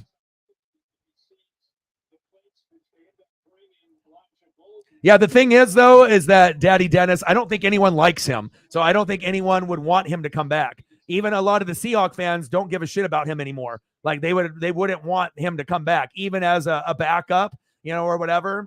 I don't know. He's kind of delusional. I don't know how much you know about Russell Wilson in his life. You might want him back, but nobody else does.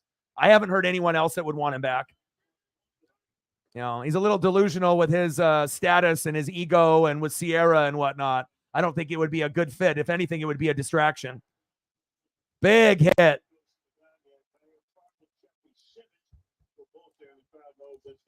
I don't think a lot of people like him. You might know some people that like him, but I think a majority of Seahawks fans would rather not see him come back ever again.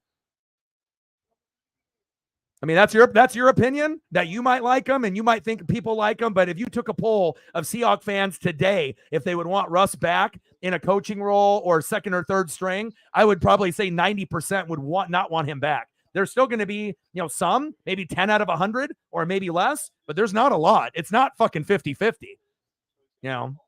You might be one of those 10, that want him back out of 100. But I'm telling you, a majority of that Hawk fan base in Seattle, Oregon, Idaho, Montana, Alaska, and across the globe, they would rather see him fail or just never come back. First down, Steelers. Yeah, that may be true, but I don't think Seahawks fans give a shit. They don't give a shit about that, and some people do, will care about that, but it's about how you act, and how you treated the teammates, what I mean? If you closed yourself off and, like a lot of these guys didn't even know him, he's like, oh, talk to my assistant, instead of like talking to me face to face. Who the fuck would want to deal with someone like that? Like someone comes up to you face to face and wants to work with you, throw some passes, go over the playbook. And he says, nah, you hit me on my voicemail. Let my assistant call you back. Who the fuck says that? Like, what does he think he is? The president? Like, that simple fact alone is going to turn a lot of people off, when you think you're bigger than you really are. So yeah, you might still be doing some nice things for charity. You might be, a delusional, but good person, but I'm telling you, not a lot of people think the same way as you. I don't think he's a fan favorite by any means.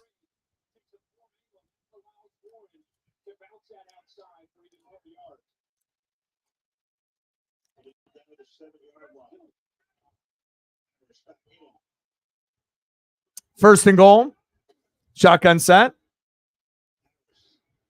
Nice. Good stop.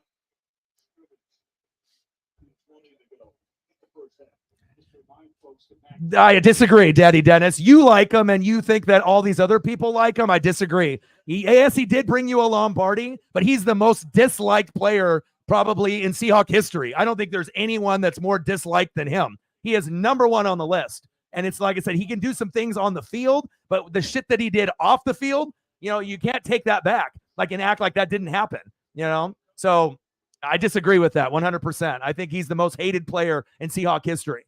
You know, yes, he was a part of the pieces that they needed to have on the rookie deal to get the Super Bowl, but he is not well liked. You know what I mean? Like I said, you could actually probably say out of all the players that are in the NFL right now, he's probably top 5 most disliked overall. And I don't think I'm crazy to say that. I think that's very true.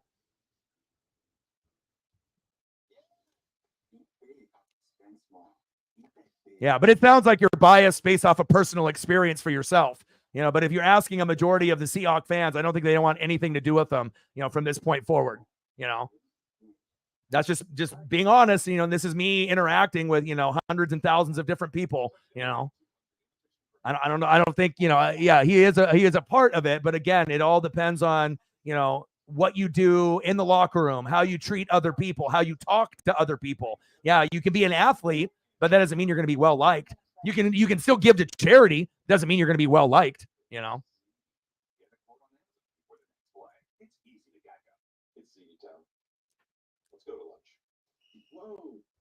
All right, I'm going to go grab my drink here real quick. Only the finest standard foods you can eat. The standard stuffed tacos, yummy taco bowls, and enchiladas.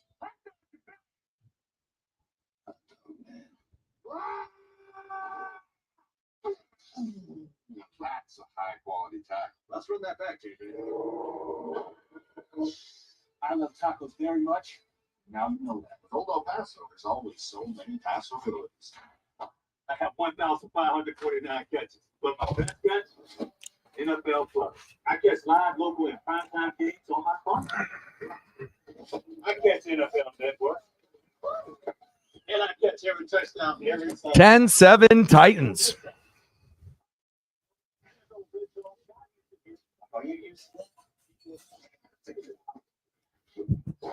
Start streaming NFL Plus today.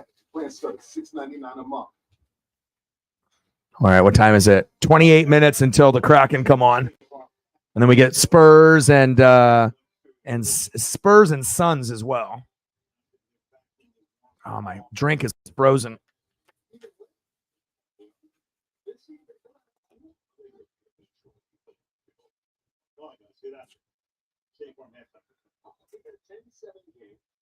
Where these two coaches are going for the toughness and physicality. They're back in the room. Second and goal for Pickett.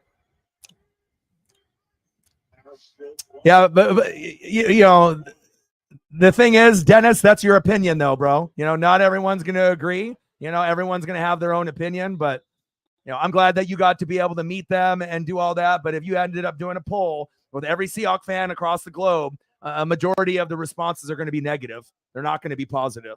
But I'm glad that you had a good experience with him and you love him. I mean, that's what matters to you. If you like what he does off the field, then you like him as a player. And, you know, everyone has their favorite players and who they like and who they don't like.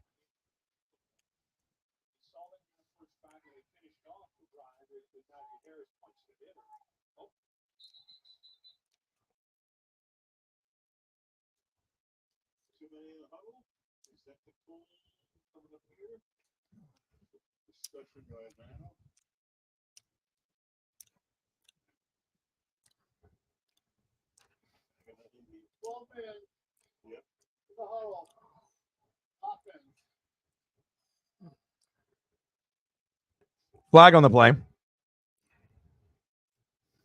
So what is going to be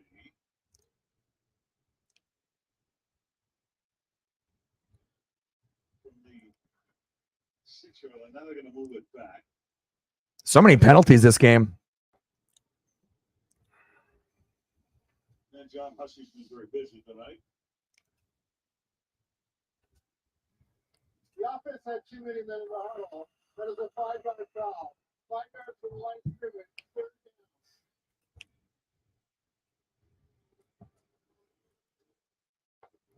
Here you go. We got an extra guy in the huddle. 12 guys in the huddle. Najee's like, what am I doing here? Third and goal. Third down and goal now. Ball back at the 11-yard line. 38.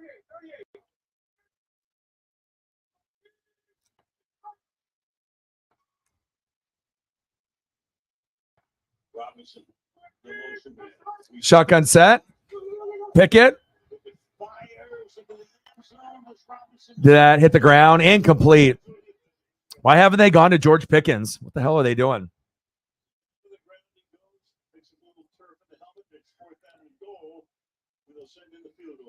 They went after the rookie error 33 in the slot against Robinson.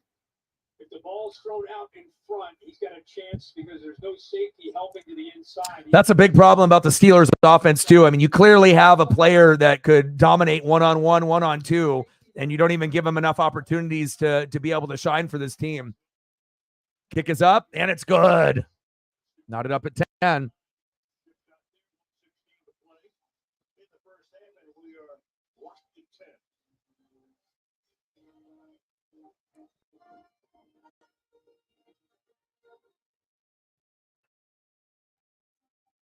With Boost Infinite, get iPhone 15 Pro with titanium and save up to 30% on a monthly bill.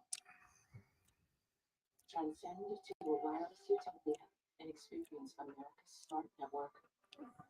With unparalleled coverage from 3 of the nation's top wireless networks. No trade-in needed to get iPhone 15 Pro with titanium on us.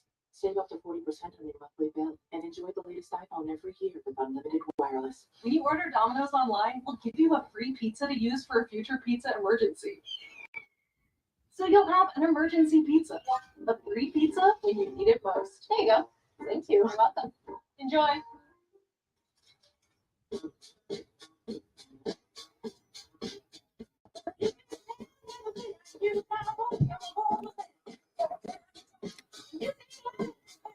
Where have you been? Oh, Paul.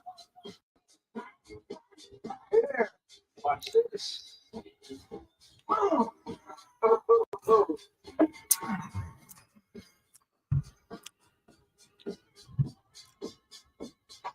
What's the real one?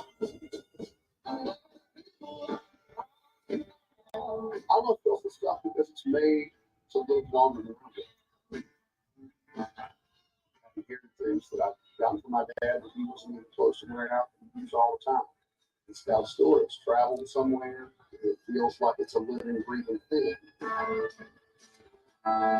It's rare to build things to last a real lifetime.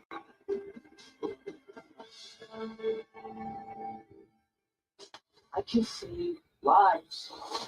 Shut it down or I take it down. I made it to the beginning. Make him pay for what he did to your work.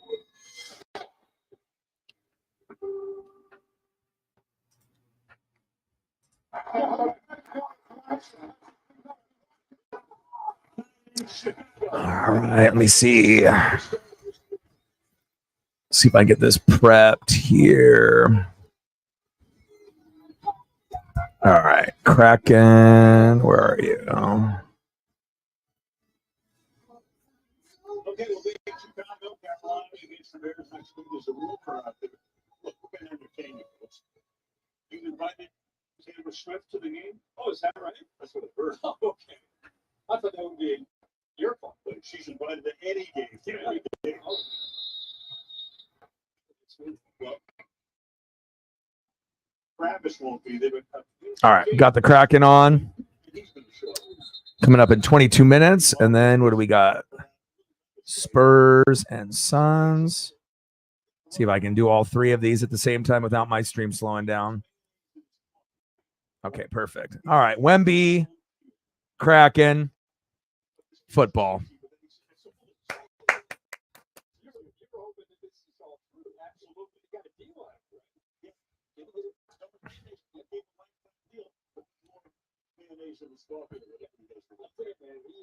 He's a character, but he is locked in and really showing some professionalism in his approach having these first couple starts.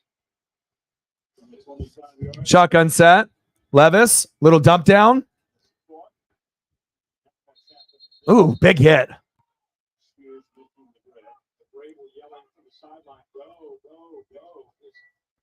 All 3 top guys, but wants a little urgency here.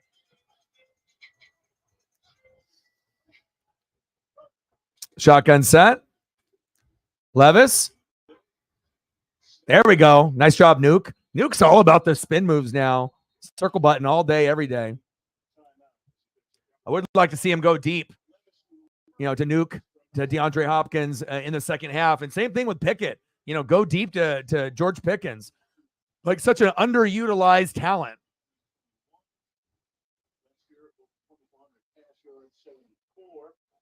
And will start to be a first-round pick. They invited him to the draft, and he wasn't picked on the first day, so he flew back home to Connecticut. Got home barely in time. His folks are there. His family is here. A lot of the Levises are here. Nashville Predators, Seattle Kraken. Let's go. 20 minutes. First down and 10. 48 seconds left in the second quarter. Knotted up. Levis, shotgun set. There we go. There we go. First down, Titans. Move the chains. I like Levis's footwork, and he's got a little spring in his step, and I like his follow through and his throwing motion. Much better than Tannehill, better than Malik. This is the guy. I mean, imagine if they actually had a good offensive line, on top of good wide receivers and tight ends to go to. I mean, if they didn't have D-Hop, then, they already have like one of the worst tight end and wide receiver groups in the NFL, but at least they have D-Hop. They got one guy.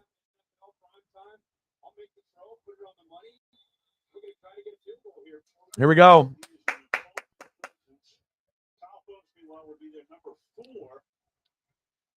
Receiver is still tonight. Different pick out of UCLA. First down from the 40. Tennessee has one timeout. First down and 10. Shotgun set. Pressure off the edge. Get rid of it. Look at that. He's got good touch on his throws. First down, Titans. He said, I'm going to score on you, bud. There we go.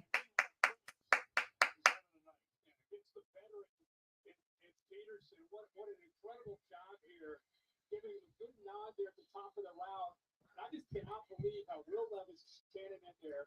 Obvious passing situations. Everybody wanted to see, okay, we saw him throw a lot of quick. I've seen enough, out of the game and a half from him. He's the guy, 100%. And he's doing it with limited weapons. I mean, you got Derrick Henry back there and Spears and whatnot, but offensive line isn't good. Wide receivers and tight ends overall aren't good besides D-Hop. And you're still moving the football, playing well.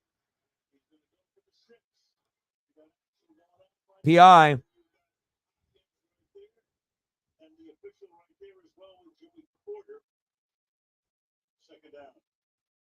No PI called.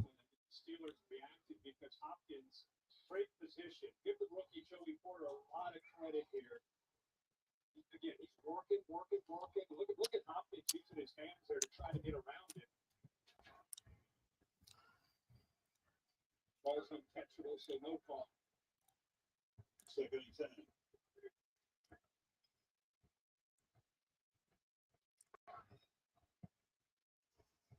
Shotgun set. Levis, get rid of it. Floater. Oh. It's a little bit more touch, or if that actually was a receiver instead of a running back. Third down and 10. Spears sliding out of the backfield. You got pressure right here from the linebacker. Now he's got to try to get into coverage. He thinks he's got help behind him. Oh. That would have been an incredible touchdown right there. If it was just a little bit underthrown instead of overthrown, he might have been able to get that in his lap.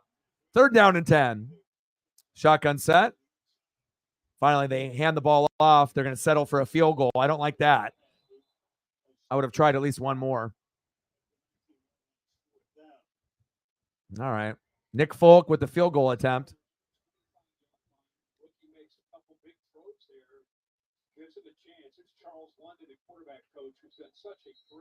But eye test alone, Levis looks better than Pickett.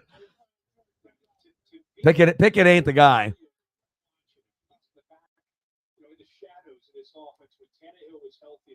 Same thing with like Ritter. Ritter ain't the guy either. If you want a guy that's like okay, but a lot of these franchises need the guy. And some of these guys have moments, and I don't necessarily think Heineke from Heineke is that much better than Ritter. There's some things that Ritter does better than, Heineke, and some things that Heineke does better than Ritter. But both of them are more like QB number 2 backups rather than starters. All right, Nick Folk.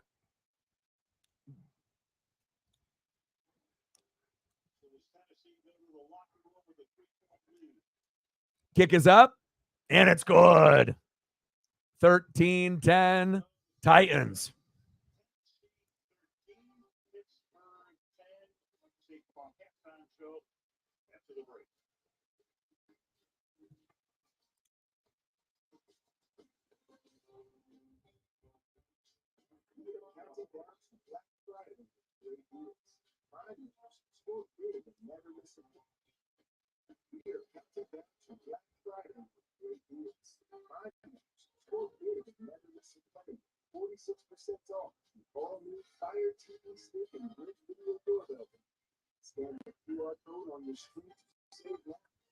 All right. I got Spurs and Suns. I got the Predators and the Kraken. I'm going to go check on my pup here. I'll be back in a couple minutes, and then we'll go into some photos, and then we'll get into the second half. And then again, we'll have Kraken and the Suns and Spurs all going here in about 14 minutes.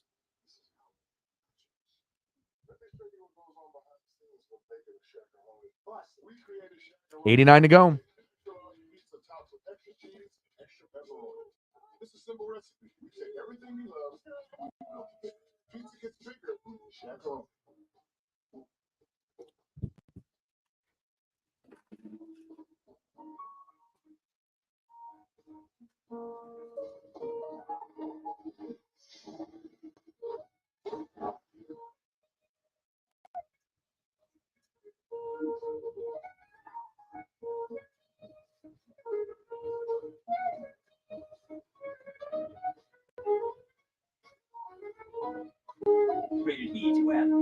Bundle up the entire family this season with hoodies, jackets, hats, gloves, and more from Dick's Sporting Goods. With the latest looks from the best brands like the North Face, Patagonia, Columbia, and Carhartt. Boots that score on comfort and style from Surround, Martins, and more. Cozy accessories for the whole family. Download the Dick's app now to find even more great gifts online. Choose 1 hour pickup for a fast option. And with our best price guarantee. All right. Paisley wrapped up like a burrito on the couch, so I don't want to wake her up.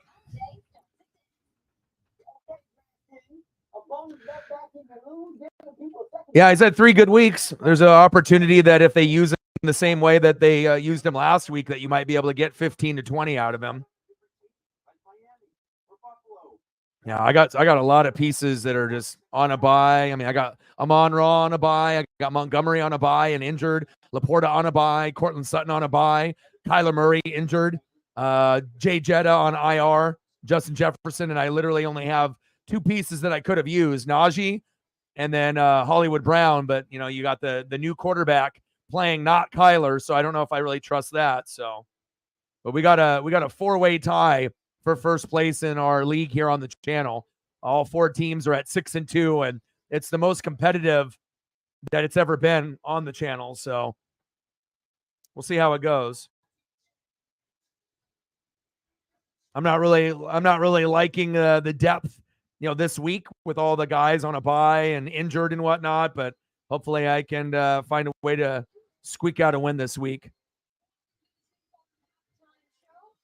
6-2. I've never finished lower than 3rd place on any league I've ever been in. So, and honestly, the only losses I've had is the one loss I had when I had all my guys on a bye, when I had like 5 guys out of my 9 that were in the starting lineup, and then I lost that week. And then last week I got fucking obliterated, where we had probably the highest point total scored by Fo King in our league, who's tied for 6-2.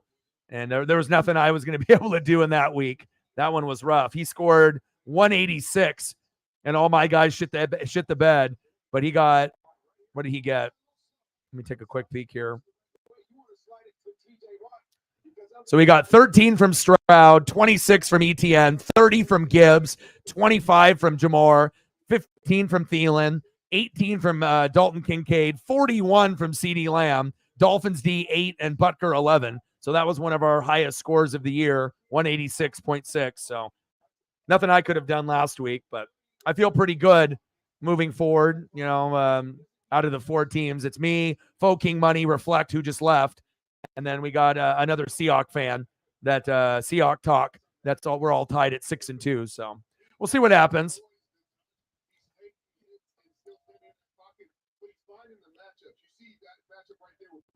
A-Rod. Oh man, that's tough.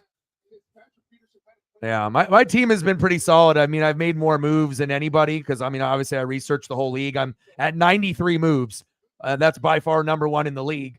I got Mahomes, Rashad White, Darrell Henderson, Keenan Allen, Josh Downs, Mark Andrews, Mike Evans, Jets D, and then Dustin Hopkins, number 2 kicker. And then, obviously Amon-Ra, Montgomery, Laporta, Sutton, Najee, Kyler, Hollywood Brown, and Jay Jetta. But I haven't been able to use Jay Jetta and Montgomery, and normally I'm projected number 1 in points every week with like 130 to 140. But when I get my number 1 receiver out and my number 1 running back out, it's kind of hard to stay afloat. And once I get those 2 guys back, I should be able to do fine. But it's like you can't replace Montgomery's production, and you can't replace Jay Jetta's production either. It's like, yeah, I got Amon-Ra and I got Keenan Allen and Mike Evans, but they're not going to put up 25 to 40 points. Sometimes they're only going to put up 10 to 15, and that could be the difference between you winning and losing in a week. So, but I feel pretty good. I know I'm making the playoffs, but I don't know if I'll be able to win it all this year. Yeah, Thielen has been the best waiver wire pickup all year. Puka was good, up and down as of late, but I would say Thielen has been the number 1 wire pickup all year. Like if you ended up getting Adam Thielen on the wire week 1 or week 2, or you drafted him, smart individuals that ended up doing that. I tried getting them, but I couldn't get them. I'm always 10th on the priority, so I have to make more moves. And when people are sleeping, I got to be able to make moves while people are, getting Z's, and I'm trying to, make my team better. And plus, if I knew that Mahomes was going to be so dog shit, I would have drafted Jalen Hurts over him, or maybe even Josh Allen over Mahomes. I just didn't think. After the Tyreek left, they had Juju and a few others, and they were still able to be effective. But Chiefs offense and overall their team, they could still end up making the Super Bowl, but they're not the same team as they were last year. A lot of wide receivers dropping balls. No Eric Bieniemy, no Juju. Nobody reliable besides Rashee Rice.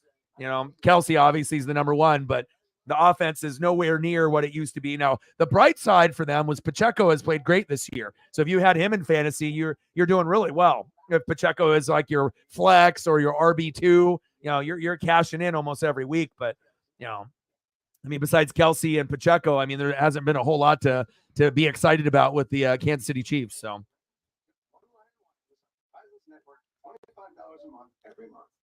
Gibbs, CMC, Walker, Saquon, Pacheco, Cook. Oh, you got a lot of running backs. Yeah, I went for a different strategy this year. I decided to go wide receiver heavy for the first time instead of going running back heavy. Like last year, I had 3 of the top 4 running backs. I had Chubb, Saquon, and Josh Jacobs, and I went 13-1. But just because you have a good regular season record doesn't mean that you're going to win the championship. You could have a team that goes 8-6 and be 4th. And if you have it's best of 2 weeks, and if you have a shitty week 1 out of the best of 2 weeks, you're not going to come back and win unless you have a monster week 2. But typically when we get to the playoffs, there's a lot of rivalry matchups. So like, for example, if you have Seahawks players and you play the Niners at the end of the year with that defense, if it's tough, then you might not be able to get as many points out of DK and Lockett as you did in the regular season. So that's why, the playoffs, it's sometimes luck, on the matchups at the end, depending on the depth that you have as well. But a lot of times, you could be the best player, but the matchups are just bad and you can't overcome them, unless you have a really good, depth on the bench. But even if you have good depth on the bench, sometimes you're not going to be able to replicate the numbers that the starters would if they were playing someone not, as a rivalry matchup at the end. So CMC fall at 7. Wow. Is it a money league or is it just like for fun league?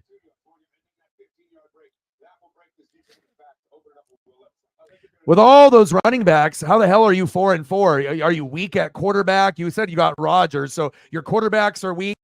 And then you got Kittle and Laporta. I got Mark Andrews and Laporta. So your tight ends are good. What's going on? Your defense and your kicker and your quarterback are not good, and your wide receivers aren't as good either. What's going on with your wide receivers, kicker, defense? Is that where you're losing games? It's got to be, because your running backs are good.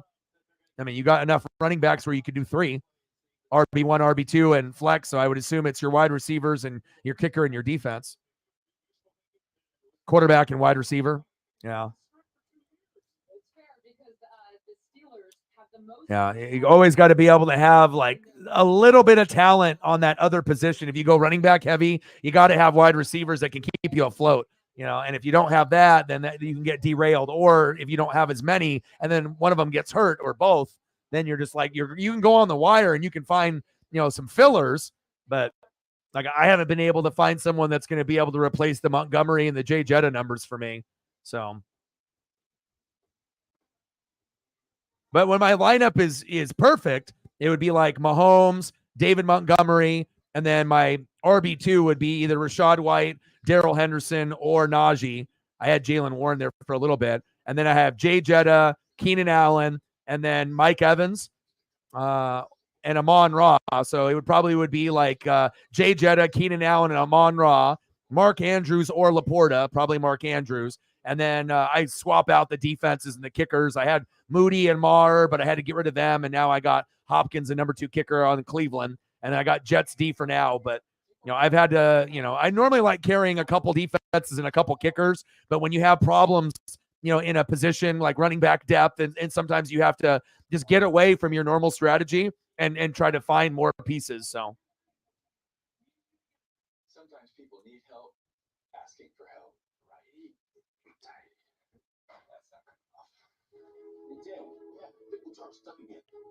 Do you need help, Barry? This broadcast is copyrighted by NFL Production. Right use of our audience. Any use of this broadcast, any pictures, descriptions, or counts of the game. 89 to go. Purdy. Yeah, I had Purdy for like a week and then I dropped him. I kind of felt that it was going to be on like kind of a downward trajectory. So, I made a lot of moves. Like I said, I've made probably like 80 more moves than anyone else. I'm always looking to add a new piece to see what they'll do. And then they'll either make my squad or I'll just drop them, but you try to find the sleeper players and whatnot. And I'm always going to be looking at, kickers and defense. And it feels like this year the defenses have been bad and kickers haven't been as reliable either. So it's like it's made me work a little bit harder to try to find the right combination.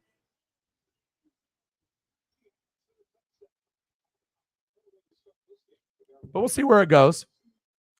I had Stroud too, but I dropped him a couple weeks ago because I had to get more depth, at running back and other positions. So, yeah. So a lot of the players that you have had, I've had too. I'm always looking to find pieces. But I had CJ Stroud. I had CJ Stroud on my team for a few weeks, but then I was like, well, he was doing pretty good, getting like 20 points, and then now his numbers kind of went back down to earth a little bit. So then I was like, well, I can't afford to roster a guy that's only putting up like a 14, because hell, if I can get someone like a Baker Mayfield or someone on the wire, he can get that. I can get 14 to 17 out of a Baker Mayfield. So why am I holding on to CJ if he's not putting up 20 or more? There's no point. I have to find, more depth in other pressing areas on my team. So.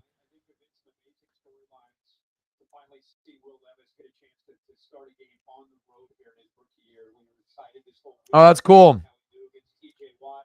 Ariana in the building. Yeah, and like I said, I'm not biased, so it doesn't really matter that I'm a Bucs fan or not. I'm a fan of the NFL, but I love the NFC South, and like I said, the Saints fan base is probably the number 1 fan base that I have.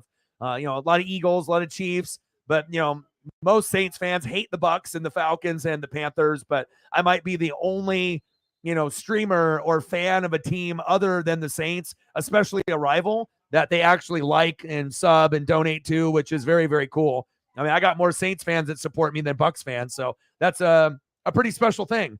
It's like, imagine if I was like an Eagles streamer and I had Cowboy fans as my number 1 supporters. It's very unusual, but again, I mean, I appreciate greatness. So regardless if it's, on my team or if it's on the Saints, if I like, Cameron Jordan, if I like Lattimore, if I like DeMario Davis, if I like Olave, if I like AK-41, Alvin Kamara, yeah, I'm not going to hate on them, like everyone else. I'm not going to talk shit about them. If I feel that they would be good on my team, why would I be talking shit, So, I honestly feel that the Saints more than likely are going to win the NFC South. So good to see you in the room. If A-Rod came through, you think so? Yeah, if Jay Jetta and David Montgomery didn't get hurt, I think I'd be undefeated right now also. I mean, I don't try to go undefeated every year, but I mean, most of the time, if I don't have any major injuries to my top, 4 or 5 picks in the draft, I typically can go, 10 wins or more, like 10-4 or better every year. 12 and 10-4, 11-3, 12-2, 13-1. But again, what you do in the regular season doesn't mean that you're going to win the championship. Like, I thought I had a really good chance to win it last year. Me and Sarah were the 2 best teams last year, and then a 7-6 team and an 8-6 team, and maybe a 8-6 and a 9-5 team ended up beating both of us. So a lot of times it's just those matchups, are terrible in the playoffs. Especially if you see your opponent in the playoffs and they got all green and you look at yours and it's all red. You're like, oh, shit, and you can still overcome red, but not when you have 8 out of 9 that are red. That sometimes is too much to overcome. So, which sucks. But I'm going to still try to do my best. And I'm shooting. Oh, almost picked. I'm going to be trying to shoot for 10 wins or more pretty much every year, but we'll see what happens. I mean, if I have any more serious injuries, then, I'm going to start sliding a little bit. But again, if Jay Jetta and David Montgomery didn't get hurt, I wouldn't be dropping some of these games, I don't think. I would have lost last week no matter what, though, because his team just went off. Did you?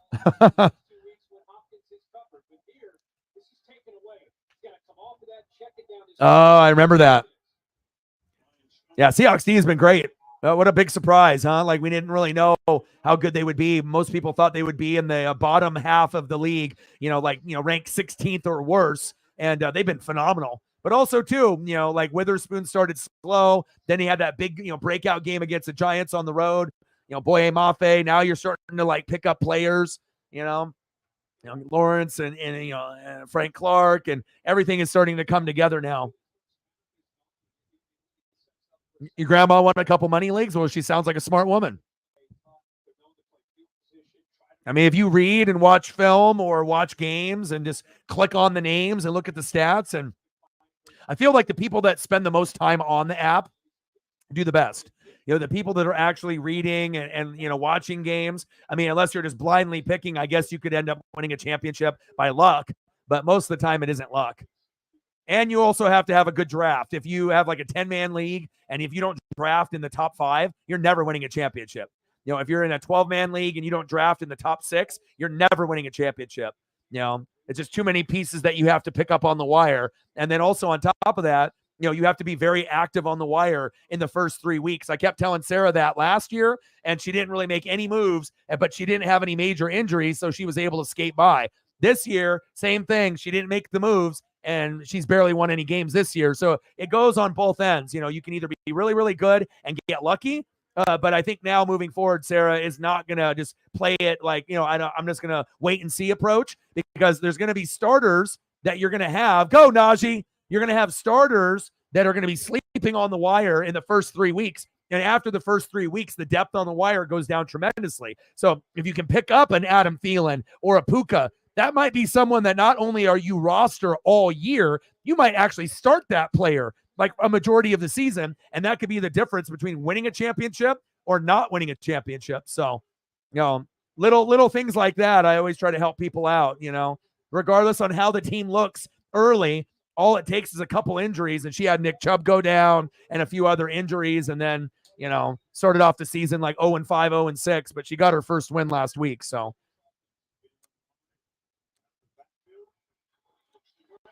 but I guarantee that you're going to be a lot more active now. You don't have to be as active like me, where I'm, making so many moves every week and I'm already at like 90 some moves, but you're going to be more heavy on the wire and be smarter about it in those first 3 weeks, because you'll still find pieces after week 3, but you're probably not going to find that talent of like starters that you could play every week after week 3. I mean, they'll be sprinkled when other people drop a player here and there, but like the people that got Puka, the people that got Thielen, Certain pieces like that are pretty phenomenal, especially Adam Thielen. I think that might be the best wire pickup, in week 1 or week 2 all season. His numbers have been like, if I would have used my ESP and if I would have known that Bryce was just going to go to Thielen like 15 times a game, hell, I would have drafted him late, or I would have, I tried picking him up, but I'm always like last on the priority, so I couldn't grab him. But I put in the request. I did. Such a great combination of skills. He's got power. He's got quicks, lateral quicks. He uses his hands. Oh, we got the Kraken. Grubauer, 1-4 record. That sucks. Saros, 4-4 record. Grubauer's giving up 3 goals a game average. That's not good. And then we got Spurs and the Suns coming on here as well. Wemby. Did you ever carry Niner players? I mean, obviously, I know you got Kittle this year, but back when you were doing it for money and you were doing things back in the day, did you ever grab Niner players, or did you purposely go out of your way to be like, no, like I can't pick up this guy? Or if you did, you're like, oh. I mean, I guess it depends on how much your fandom, is. If you're like very pro Hawks, it's like, if it's hard to do fantasy, if you have a lot of hate in your heart for the other teams, But I think as you get older, things change sometimes, It's like when you're young, it's really easy to be a hater, towards, I think, other teams, other players. But then, as you get a little bit older, I think you start to, mature and maybe don't have as much like hate, passion for, some of those players and those teams. It's like Oregon State, it's like I used to like really, really have a lot of hate, for the Beavers. Now it's like, man, I root for them. It's like I'm rooting for the Huskies and the Cougs and the Beavs. I mean, if they're playing Oregon, I mean, of course I want to win, but I like rooting for the teams in the Pacific Northwest, and I root for their success. And I actually watch almost every game of those other 3 teams too. I like to be able to spy a little bit and evaluate and root for, like I got Bo Nix on my team. My favorite player in college football is Michael Penix Jr. So, just because we got Bo Nix, I already know who the better, NFL prospect is. And I'm hoping that Penix Jr. wins the Heisman, but I don't want him to have the Heisman curse. And I think it would be really cool if the Huskies end up playing the Ducks and beat us in the Pac-12 championship, and if they end up making the playoff and they win it all, I think that would be the coolest thing ever. And almost picked.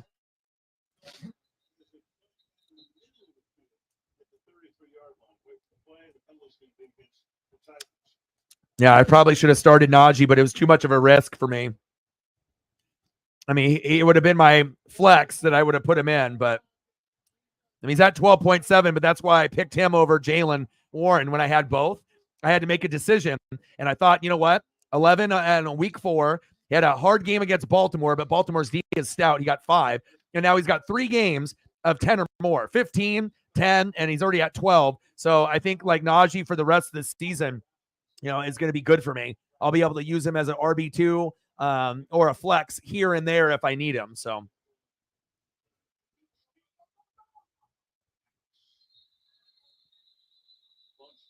But Jalen Warren was getting me about 10 points every week, which is PPR, by catching passes. He might only be getting like fucking 40 yards rushing. But if I can get a guaranteed 10, sometimes when you're thin at a position, that's all you're looking for. It's like I just need to try to get 10 points out of my RB1 and my RB2. If I get anything above that, great. But, I got to hope that my wide receivers will make up the difference. But when you got Jay Jetta, Mike Evans, Amon-Ra, Keenan Allen, there were some weeks where I was getting almost 100 points out of 3 receivers. So, and then that makes up for the lack of, the big 20, 25, for your RB1 and RB2 that some people get when they go running back heavy. So, you just have to kind of, roll the dice sometimes and either go heavy running back or heavy receiver and hope for the best.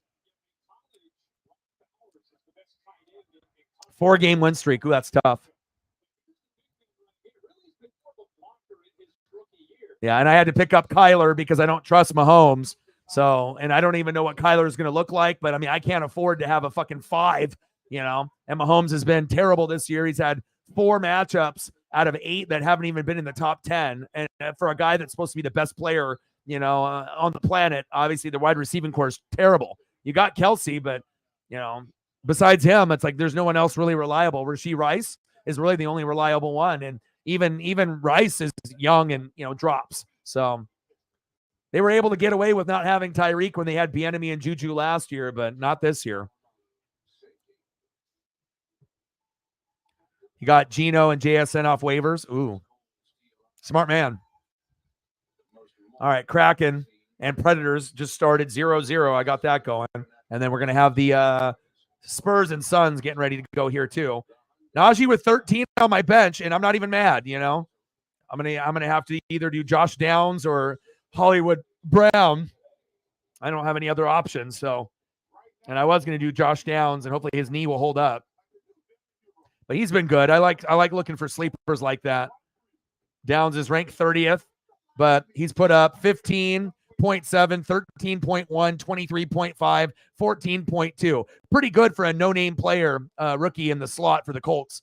So, when I can get production like that, that's worth me picking up a player. And, if I have a lot of guys on a bye, like Amon-Ra and Laporta, who normally would be putting in at the flex, and I don't have them as an option, or Cortland Sutton. So that way sometimes you got to look for those Josh Downs type of players. So.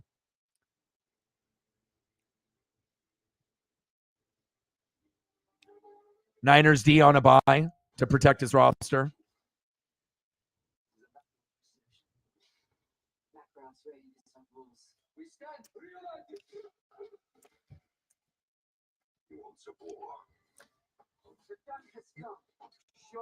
How many man league are you doing? Are you doing 10-man league or 12-man league or 14-man league? Yeah, this is like I think our 6th year on the channel doing the fantasy football league, and I haven't won it in a few years. So it's like, man, I'm getting kind of like I'm getting like, kind of not nervous, but it's like I want to get back to, being a champion. But it's, it's been really competitive. And again, really what's killed me is not the regular season, it's the playoffs. That's really what kills me almost every year. It's like I try to put myself with the best players, the best depth, but again, if you have too many red matchups or if you have a bad week 1, it's really hard to make up that in week 2. Because even if the person in week 1 beats you by 10 or 20, that's 10 or 20 you have to make up. So unless you're hitting like a 200 on week 2 and the other guy, does okay both weeks, that's like the only way you win the championship, unless he shits the bed twice. And that typically doesn't happen. If you're going against somebody in the championship, they're going to be just as good as you are, maybe even better. So, but that's been where my downfall has happened. I mean, I've had really good records, 10-4, 11-3, 12-2 last year, 13-1. And then just, horrible matchups with players playing their rival, team in the division, like Seahawks going against Niner defense, like shit like that. And then there's nothing I can do. It's like, fuck, I got other guys that I can plug in, but it's just not going to be the same. And sometimes I've stuck with the guys and just said, fuck it. Hopefully they can, beat out the matchup. Then they don't. And then I've also, plugged out those guys and put in my bench guys, which are good, but they still haven't got enough, to make up the difference, unfortunately. So that's why I feel the playoffs is kind of luck. It's not really skill. It's really based off the green and the red. So anything more than 10, I don't do 12 or 14. I only do 10 because I think if you do 10, you can actually have fun throughout the year, and when you do 12 and 14, it's like, I don't need to have a fucking RB3 sitting in my flex or whatever. That's stupid. It's like fantasy is only once a year. It's like if you're doing a 12 or a 14 or 16 and you got like wide receiver 5s and RB 3s and 4s in your lineup, what the fuck is the point? Like that takes away all the fun, Good tackle. Yeah.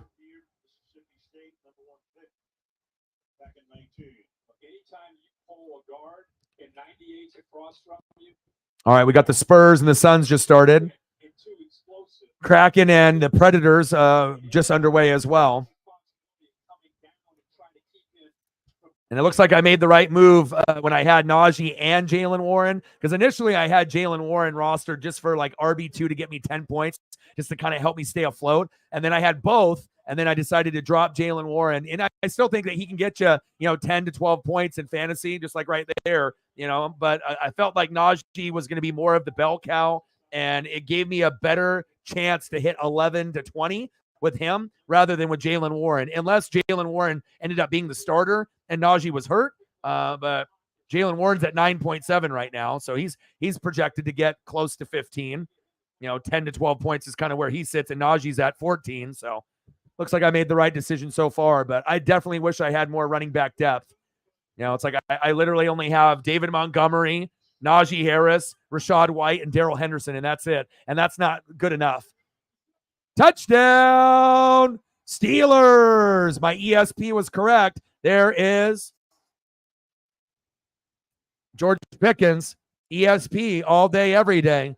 It's like if you actually went to George Pickens like frequently, their record would be much, much better. I don't know why, they have to wait, until like 2 minutes left before the halftime or 5 minutes left in the third quarter to be like, oh, maybe we should go to George Pickens.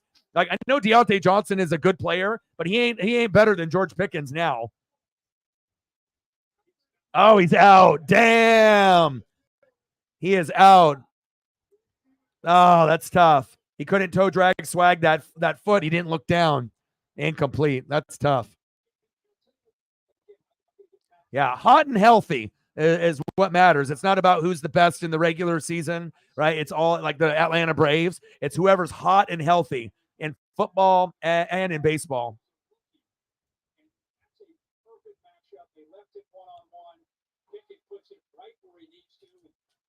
Pickens just unable to get that second foot down. Short-lived the celebration by the Steelers.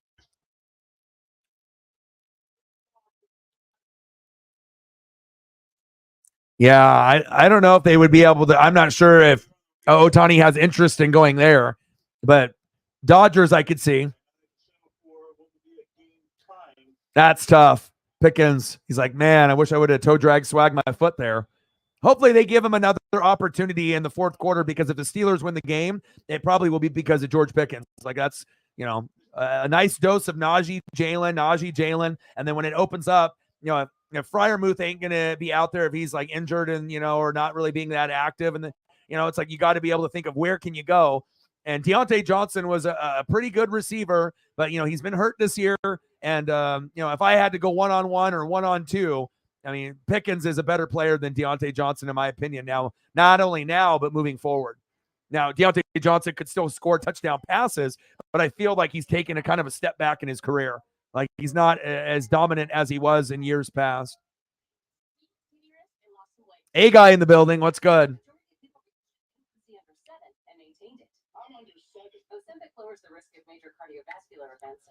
Vrabel. Yeah, but he ain't going anywhere. They're not going to fire him. Vrabel's going to be on the Titans for a long time.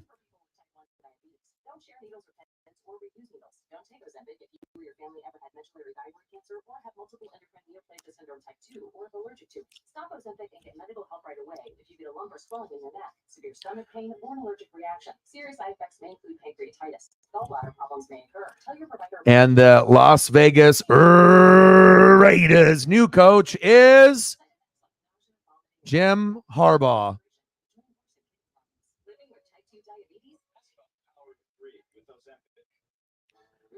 But at this point, I don't know if you would actually leave Michigan for the Raiders.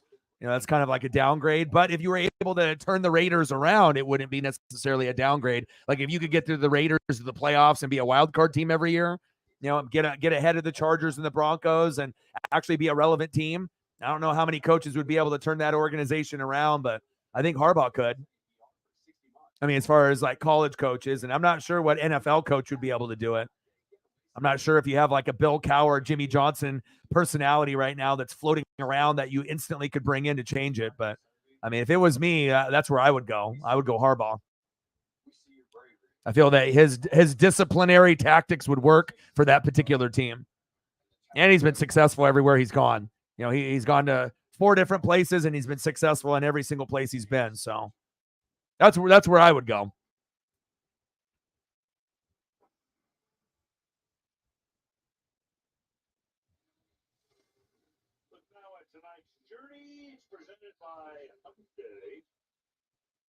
How's it going, hey guy? The Chargers. Well, the Chargers have, more weapons. I'm not sure how Harbaugh would work with Justin Herbert, though. I don't think that would work very well. I don't know. Yeah, they need discipline up there too, but I don't think Harbaugh and the Chargers would be a good fit, just based on his personality. But with the Raiders, I think it would be a better fit. But they definitely need someone other than Staley. Staley's garbage. That should be the next coach that gets fired. He's terrible. Steelers have dialed up the pressure, and of course, it's been by T.J. Watt, not only against the dropbacks, but also impacting the run game. And then the quarterback does drop back to throw. He's just so quick off the ball. That first step gives him Mike Tomlin would be a good coach too if the Steelers ever decided to get rid of him. I mean, obviously, I would want him on the Bucs. That would be my number one choice. You know, obviously, because I'm not going to be able to get Kyle Shanahan or Sean McVay or anything like that. But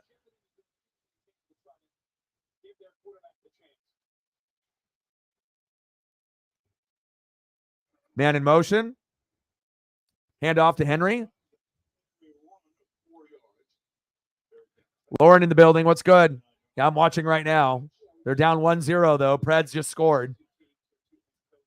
1-0 Predators, and Grubauer's giving up about 3 goals a game. So, I mean, we're not as bad record-wise as we were about a week ago, but still we're nowhere near where we should be. It's going to be a long season, but long season for the Blazers and the Kraken, but hopefully things turn around for both.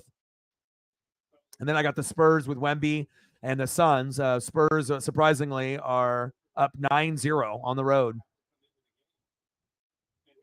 Another injury there for the Titans. 5 years ago, a first-round pick by the Philadelphia Eagles. Ooh, that's the shot he takes. And Roberts just swinging around. Good to see Walker. Looks pretty good coming off there. Under his own power for the moment. Duncan is a rookie out of Maryland, picked in the 6th round.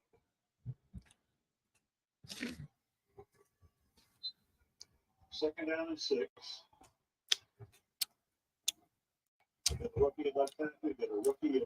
Second down and 6. Knotted up at 13. Predators 1, Kraken 0. Spurs 10-0. 13-0 on the Suns. Come on, Levis. Oh! Incomplete. I mean, imagine if Levis had A.J. Brown to work with and D-Hop. Or if the Chiefs actually had a fucking wide receiver that could actually catch the damn ball. Like if you had an A.J. Brown or like a Mike Evans over on the Chiefs, that's what they're going to need. At some point or another, you're not going to be able to just to act like Travis Kelce's good enough, and that's it.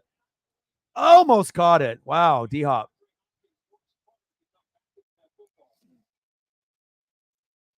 Third and 6.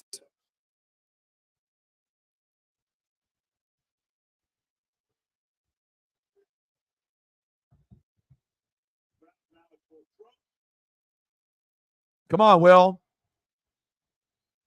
I like seeing, guys that are slept on overachieve. Get rid of it. Flag on the play, probably holding on the O-line. Oh, defensive holding. Ooh.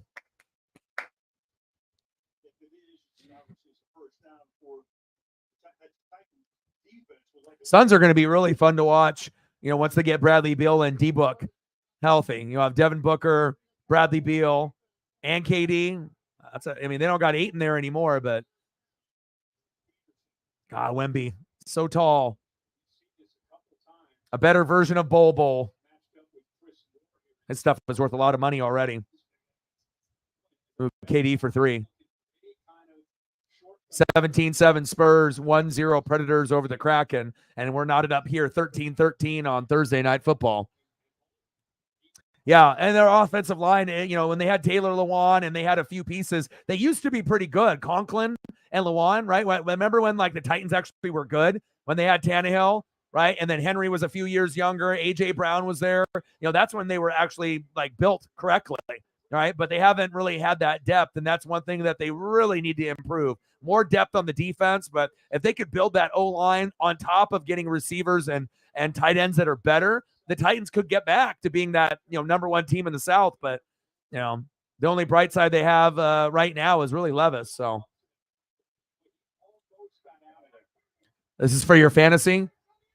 $5 holla. What are we talking about? Fantasy or just in real life? Bang, bang, bang. Boom, boom, boom. Bang, bang. $5 holla. Thank you, Daddy Dennis. I appreciate you. That is a good question. So, I mean, as far as like the future,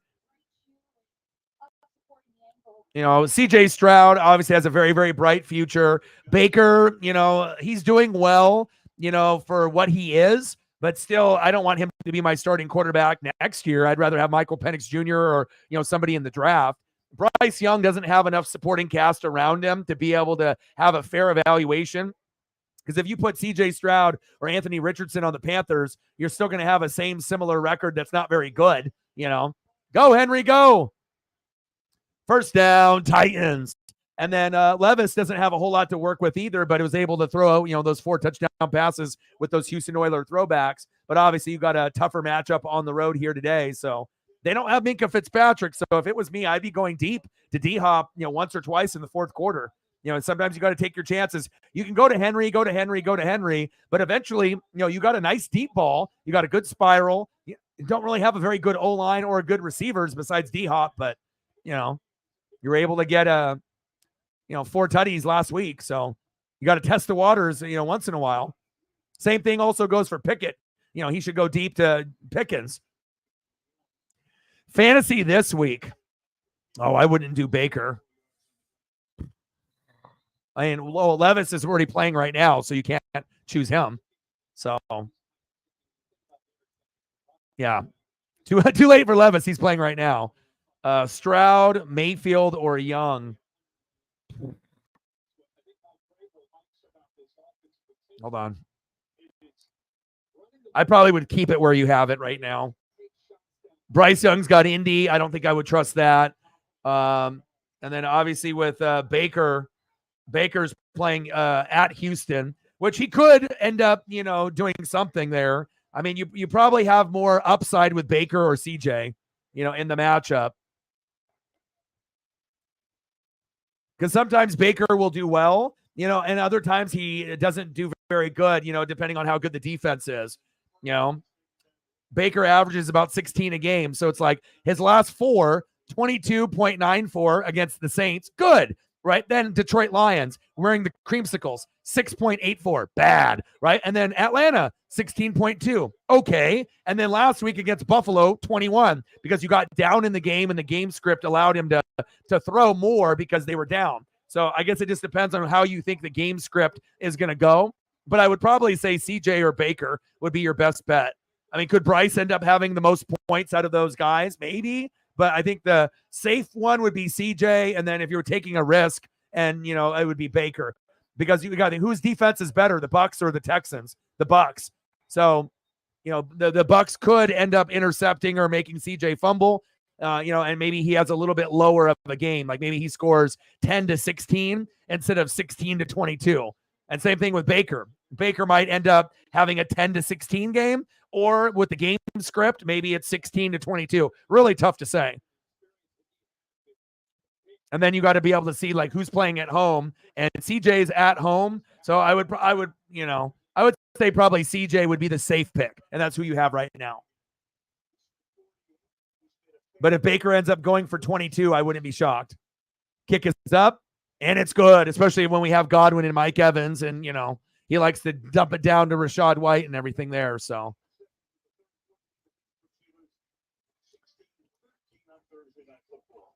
Young to Thielen, right? I mean, if you want to double up in your lineup and go that route. But, I mean, his position rank is 27, and he's averaging 12.3 a game. So the reason why I wouldn't do Bryce, his last 4 games are 7, 18, 12, and 14. So if you're, you know, 14 points, and even when he got 18, he had 3 tutties. So you're not getting a whole lot of rushing yards out of him. Last 4 games, he's had 10 yards, 4 yards, 0 yards, and 11. You're going to get more out of that than CJ and Baker, and that's why I would go that route. So sometimes you got to look at the stats. So just because they did good, and also too, CJ and Bryce played each other, and both guys didn't do anything. I mean, it was like a hella low-scoring game. Like, most people thought that the CJ and the Texans were going to win and win by a lot, and then you lost. You know what I mean? So it's like you got to be able to monitor that. So, yeah, you know what I mean? And like, sometimes it's like we have this thought and idea, oh, this guy's doing good. And then you look at the stats besides the Thielen connection with Thielen's getting points. But other than Thielen, who else? Like, Chuba Hubbard ain't doing shit. Miles Sanders ain't doing shit. Shark is very low. So it's like the only really respectable piece on the Panthers is Thielen. Everyone else is not really worth a roster spot. So if it was me, I mean, just in fantasy purposes, if it was me, I would go Baker or CJ. So I honestly think Baker might be better this week than CJ, but we'll see, What does it take to build a foundation for growth? The same as it always has. One foreman, one excavator operator. But my deciding factor typically is consistency. I always look for consistent players. How many guys that can put up 10 points or more in consecutive weeks? Can you do it 1 week, 2 weeks, 3 weeks, 4 weeks? I want to be able to see that. The worst part of fantasy is when you have a guy that has done good for 2 weeks in a row, and then you assume that he'll do good again, and then he flops, and then you end up getting like a 6 and you lose, and you're like, fuck. That's that's a tough one. Yeah. So I would go, I mean, if CJ is already on your team, roll the dice with him. They're at home. Maybe they'll beat the Buccaneers, and then if Baker ends up outscoring CJ, it probably won't be by a lot. Like if CJ gets 14 and Baker gets 18, you're probably still going to win if you're going to, you know what I'm saying? So, I mean, the only way that you would be like, oh no, is if CJ puts up like a 12 and then Baker puts up a 24, then that might hurt, like getting doubled up. Like the Buck defense plays really well and forces CJ to like 1 touchdown and 2 picks and a fumble or something, but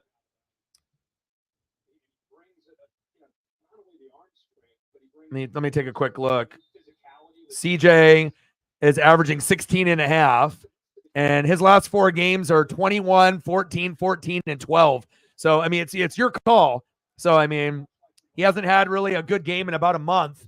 So, I mean, 12 to 14, in my opinion, is not good. I mean, like for a quarterback, I mean, you want to have him at least at like, I don't know. I mean, quarterbacks aren't really scoring as many points this year, but I'd say to be able to be satisfied, you would want 17 or more. And then if you get 17 or more, you're still kind of irritated because you want more. If you're at 17, you want 20, but 17 or 18 or more, you're good. If you get under 17, it's like, 14 to 16 doesn't really feel very good. So Baker's numbers are actually better than CJ's. But again, CJ is more popular, but again, most people don't look deep into the stats. But if you're actually looking at stats, Baker would probably be the one that would give you a better chance. They're both averaging about, 16 a game. But again, the last 4 games for Baker, 23-7 against the Lions, tough defense, 16-21. So if you're looking at based off the last month, Baker has hit 20 twice and CJ hasn't. So, I try to look at like how the guy has been playing, so looking at the stats and whatnot, and also whose defense is better, the Bucks or the Texans, the Bucks. So, but also the Bucks are on the road. So, we'll see how it goes. Baker could throw for 2 touchdown passes. CJ could throw for 2. And then it just may be whoever is going to be running the ball maybe more effectively. And let's take a look at that because that'll be something. Baker likes to run. So Baker's last 4 games, 31, 6, 32, and 19 yards rushing. And then for CJ,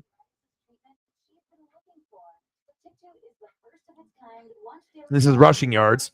And he's a minimal, 16, 2, 2, and 13. So you're not going to get a whole lot of rushing yards out of CJ. So it's your call on where you go. You know what I mean? But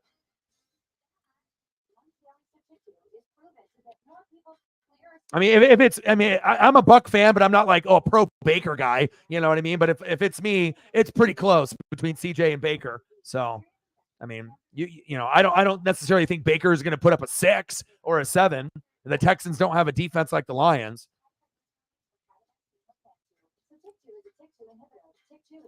And depending on injuries as well, Tank Dell and, who you have out there, obviously Mike Evans and Chris Godwin are better than anyone that the Texans have on their roster. So Eckler and Brees, 8. Ooh, that's tough.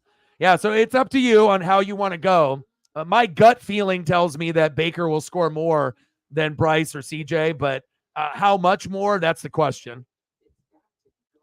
But again, if Baker's hit 20 twice in the last month and CJ and Bryce have not, then that makes it a little easier for me to come up with the I don't even, if Baker was on another team, I still would probably say the same thing. It's not like I have this bias towards, my own players. That's like, I'm just looking at, I don't give a shit where the player plays. I just want results and consistency,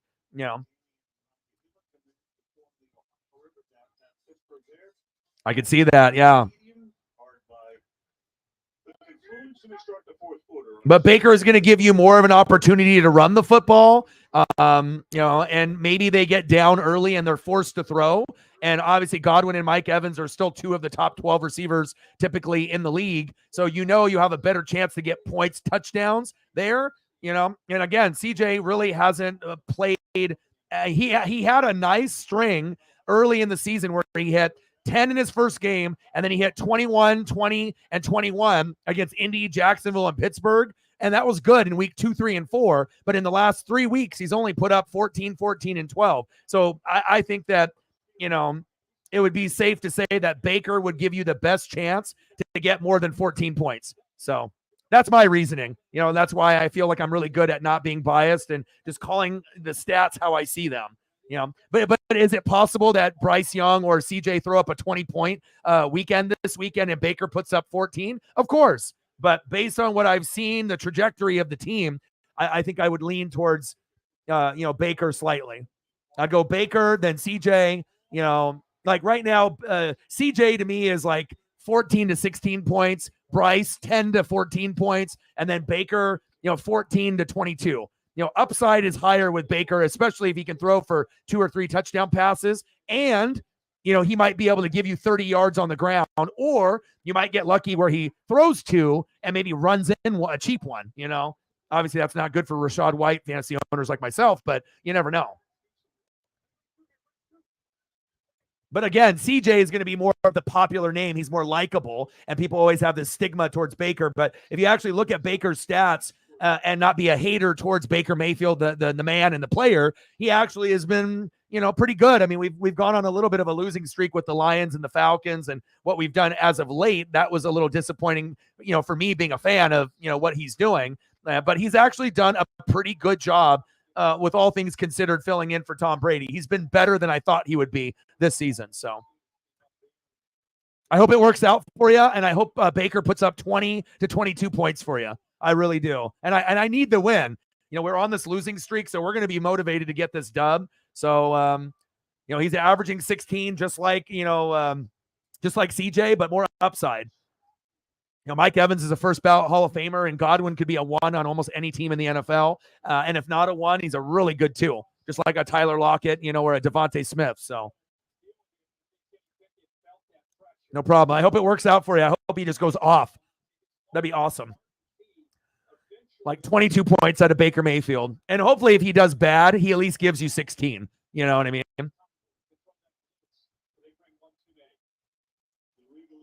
Well, the last 3 weeks, the Niner D hasn't been good. They've been bad. So Anthony in the building. Raiders. How are you, bro?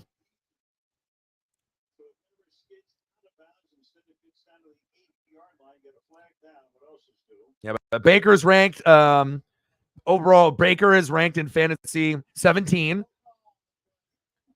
And Bryce Young is ranked 27. So that's a clear no, right? And then CJ is ranked 15, right? 16.5 point average for him, but all his good games were in the first month, game 2, 3, and 4, and he hasn't had a good game since. So that's how I break that down.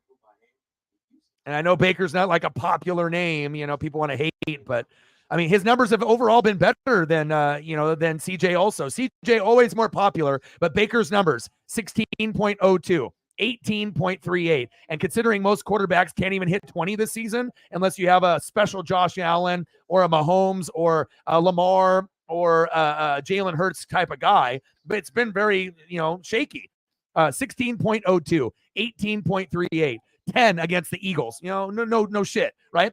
22.94 against the Saints on the road. Detroit Lions with the Creamsicles, worst game of the year, 6.84. That one sucked. And then he bounced back with a 16 against Atlanta, and then had his second best game of the year last week against the Bills, with the game script being kind of back and forth, 21.38. So you've gotten a 23 and a 21 in the last 4 games, and then also a 16 sprinkled in there too. So that makes it, I'm looking at consistency. So hopefully it works out for you. And he's got Josh Allen. And Josh Allen's playing Cincinnati at Cincinnati. So there's a good chance that Allen doesn't put up a 30. He might end up putting up a 15 to a 19. He might actually have an off game.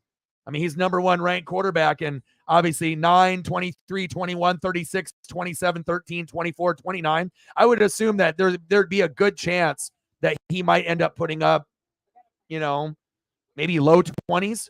Or if you're lucky, and the Bengals defense plays really well, maybe he'll put up like 18. So he still does okay, but, maybe you can match him point-wise with Baker, or maybe you guys can push where Baker's got 22 and Allen gets 22 and he has an off game. And then you can use the rest of your players to push, hopefully. Or he gets, 23 and Baker gets 19, so you're still close. You know what I mean? But the Bengals have been playing well as of late, Hubbard and T-Rex on the line. So, yeah, but all I do is, I spend about 4 hours on the fantasy app every day. I'm always looking at everyone's team, the wire. I'm looking at, project. Look on more names in fantasy than most people do. I probably look at more names, in a week than most people look at in a season. Kraken, 2 quick goals, 2-1 Kraken over the Predators. And then we got Spurs up 39-20 over the Suns on the road. All right, we're in the 4th quarter. If I'm Will Levis, I'm going deep, to D-Hop. And if I'm the Steelers, I'm Pickett to Pickens on the other side. And that might determine who wins this game. Levis? Traylon Burks. Megan in the building. What's good? I'm watching the Kraken. I'm watching the Spurs and Suns, and I'm watching the game. I had to hit him with the trifecta.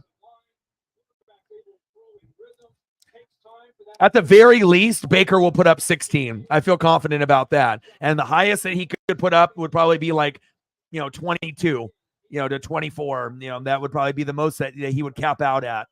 21 to 24 points, but if he does bad or average, still will put up 16. I highly doubt that he'll put up like an 8 it's still possible that he shits the bed, but I don't think the Texans are, they're not that scary. You got Mike Evans, as long as he throws the football and they don't go run heavy, and I don't think you can really run that heavy on that defense with Rachaad White. So plenty of opportunities for Godwin and Evans, and hopefully Evans gets in the end zone twice and maybe Godwin once for you. Or maybe Rachaad White gets in the end zone running the ball once, and maybe one Godwin and one Evans. So that way you get some good points all the way around. Oh, yeah. We already saw, based off one game alone, Levis is better than Tannehill.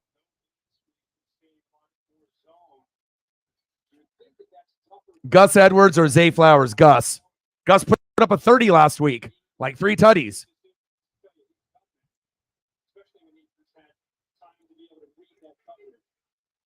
Zay ain't even getting looks, Zay is like OBJ, like maybe a couple catches a game. Like the only people you should be starting, it's like you got Lamar, you got Andrews, Gus the Bus. That's about it.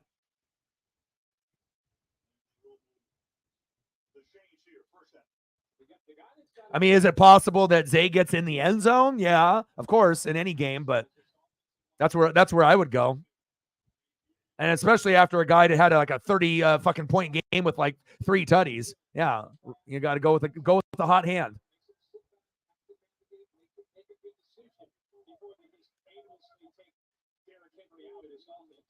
16 carries for Henry, 74 yards on the ground.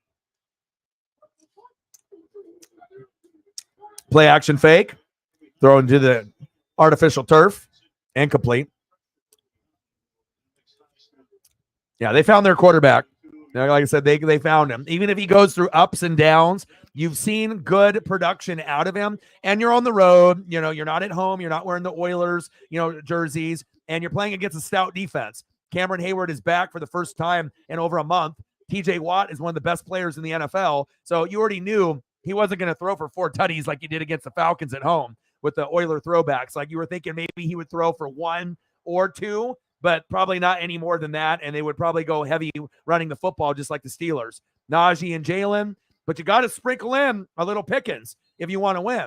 And that's why the score is 16-13. Heavy Henry, but you want to go to D-Hop. You got to test the defense. And on top of that, no Minkah Fitzpatrick. So if Minkah's not playing, why are they not testing the secondary? Levis threw for 4 tutties last week, 3 to D-Hop. Go to D-Hop. Hello? And same thing with Pickett to Pickens. When you got someone that's so good one-on-one with the athleticism, even if it's in double coverage, I would feel that Pickens would come up with the football like 8 times out of 10. He's that good. But you got to recognize the talent that you have and, give them opportunities. Don't be going to Deontay Johnson. Go to fucking Pickens. If you want to go to Deontay Johnson for like a 5-yard slant, fine. But going deep to Johnson is stupid. Oh, intercepted almost. Just kidding. Steelers wish. Bobbled and complete. 4th down and 8.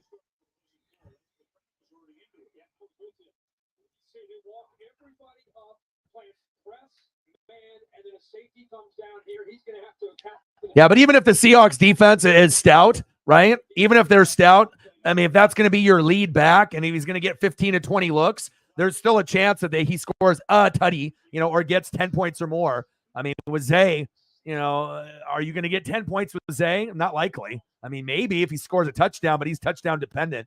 Gus can still get you 10 points even if he doesn't score, just based off his carries and looks, even if he splits time with Justice Hill.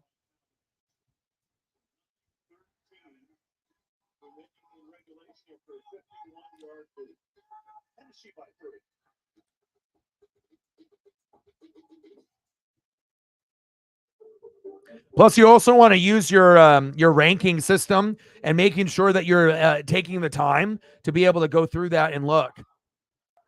So, like, for example, with like Zay, and Zay could still end up having, like a 2 touchdown game and being big, right? But that's not going to fit. What's that? You need another 4 inches. You work here? No, I just saw you there and I thought I'd save you the trouble. Nana. She's a human measuring tape, and she knows all state is the right fit for her. But Zay is not even ranked in the top 60. So you already know that wouldn't even be a good opportunity. And we already know Gus is going to be ranked. Gus is ranked, even against the Seahawk D, 17. So, yeah, no brainer.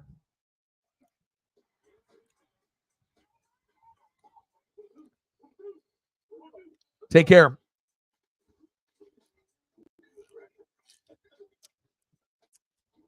Yeah, I hope you feel better. Caitlin in the building. How are you?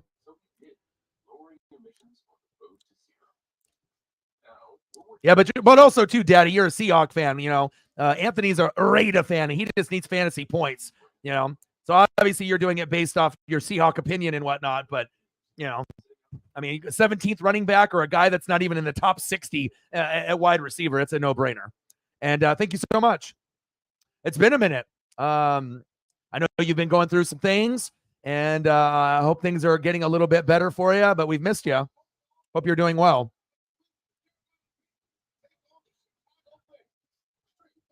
Yeah, we're what are we at right now? So, I've done reaction videos, and I've been, working really, really hard. We're at 20,134. So it doesn't look like we're going to be going backwards anymore, because we were, for the last couple of years, it'd be like, 20,000, then 19,900, then 20,100, then 19,800.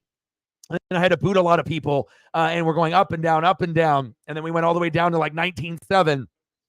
And then we finally got it, pulled up in the right direction. And so Now we're at 20,100 and some change, and I don't think we're going to be going backwards. We're actually going to have people that are not going to play around with the sub, that we're going to have people that are going to stick around. But we missed you. 16-13 Titans. 2-1 Kraken. And then we got the Spurs up 53-28 with Wemby.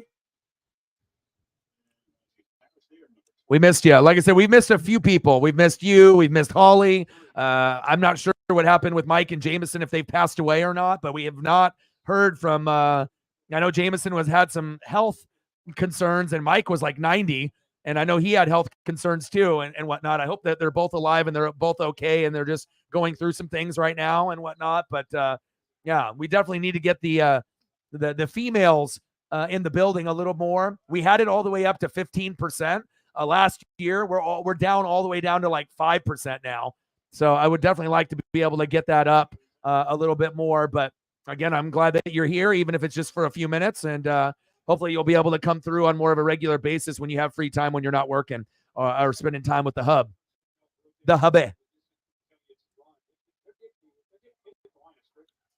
I think Mike Tomlin, he and staff go back and look at this film. They're going to be very happy. Maybe the addition of Roderick Jones and these guys. Yeah, I see that, Lauren. I'm watching. And I'll give you a big, big hug, Caitlin, because I know anytime when we, have either people that pass away or pets that pass away, it's like you already know how close me and Paisley are. And, anytime I see people that, are on my timeline, whether it be Instagram or through Twitter X, and then, I don't follow every single person's thing, but if I end up seeing like a post and whatnot, I definitely remember things that I see. So I love you. I appreciate you.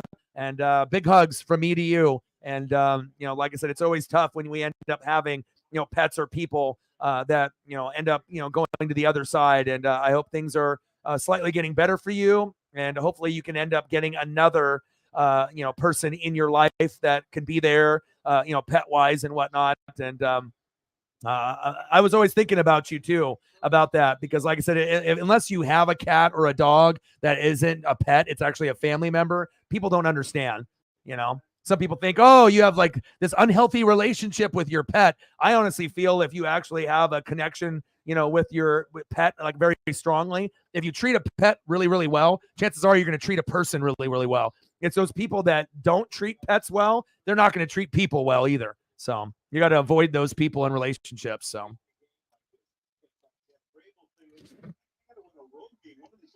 They have not won a road game in 50 weeks. The last road game they won was in Green Bay. Last November. 3rd down and 1. First down, Steelers.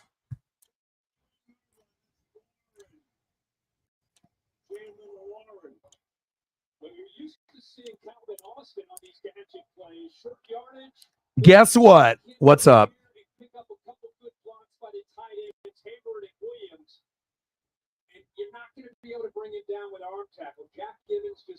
Najee at 15.5. Good for him. Jalen with 11.8. Running backs are actually starting to, gain some ground for the Steelers. And like I said, that offensive line that needs to be improved, but they've been playing better in the last month. Incomplete. Why are you going to Deontay Johnson? Go to Pickens.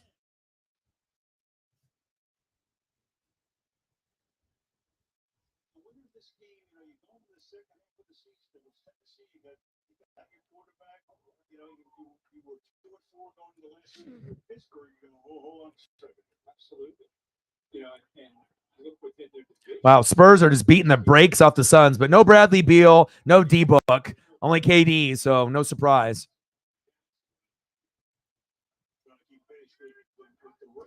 Shotgun set.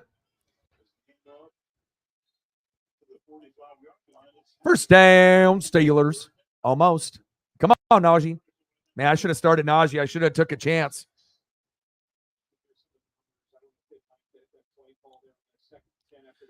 Should have took a chance and put him at my flex. 15.9. Damn. Could have really used that. 15.8, 10.5, 15.9. pacing for almost 20. 3rd down and 6, 5 minutes left in the 4th quarter.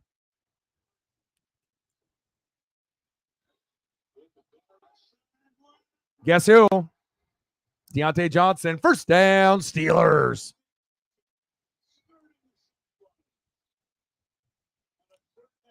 Both teams with pretty stout defenses.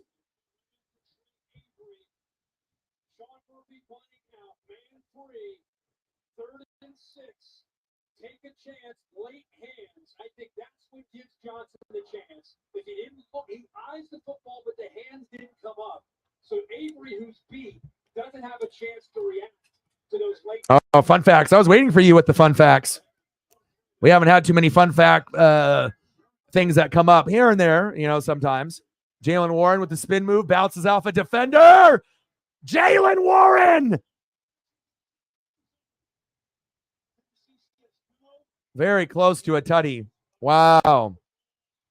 Baker Mayfield losing on Thursday Night Football. First ever Thursday Night Football loss. Yeah, we've been on a skid. Obviously, the Bills, you already knew that was going to be tough. But, the Lions, I knew we were going to lose with the Creamsicles. He steps out there at the 1. But we should have beat the Falcons. That one hurt.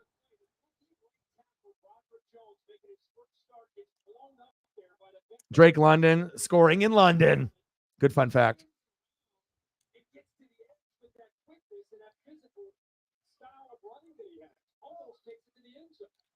1st and goal.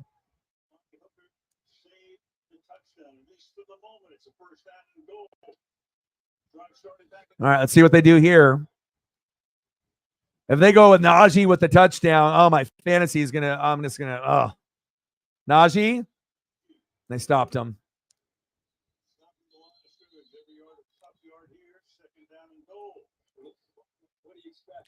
Oh, man. I should have started Najee, damn it. And I only got Rashad White, Darrell Henderson, and Najee, and that's all I got. And then obviously Montgomery is hurt and still on a bye. But at least I have him, and I'll use him next week. Darrell Henderson has a bye, so hopefully he'll when they play the Packers next week, hopefully Najee can do the same thing.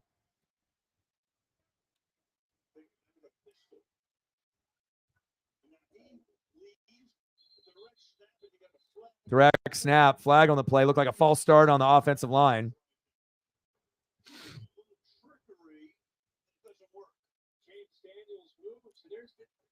Go to that Wildcat down inside the yard line, and it affects the operation, the cadence, the rhythm. All start. Offense, number 78. 5-yard penalty. 2nd down. I haven't heard about that. What's the story on that? We're seeing this more and more now. You go trickery and deceit at the 1-yard line. Yeah, the linemen, now they're just antsy. They're wanting to get out, especially if you're pulling the way Daniels was there. Daniels went for the pull about a 2.5 seconds too early. 2nd and goal. Shotgun set. Pickett. Oh, what happened to my hands? Flag comes out. Likely interference on the defense. So Johnson thirsty for that end zone. They get a hold here. Allen Robinson has a heck of a collision with Garrett, but he pulled it down. Yeah, it's been a minute. Like I said, we hit 20 at like September 20th and whatnot. So it's been a couple months since we've seen you. But we're happy that you're here. Oh, they brought him down. Ripped him to the ground. All right, but still plenty of time for the Titans to respond. I mean, it's 1st and goal with 4 minutes left. So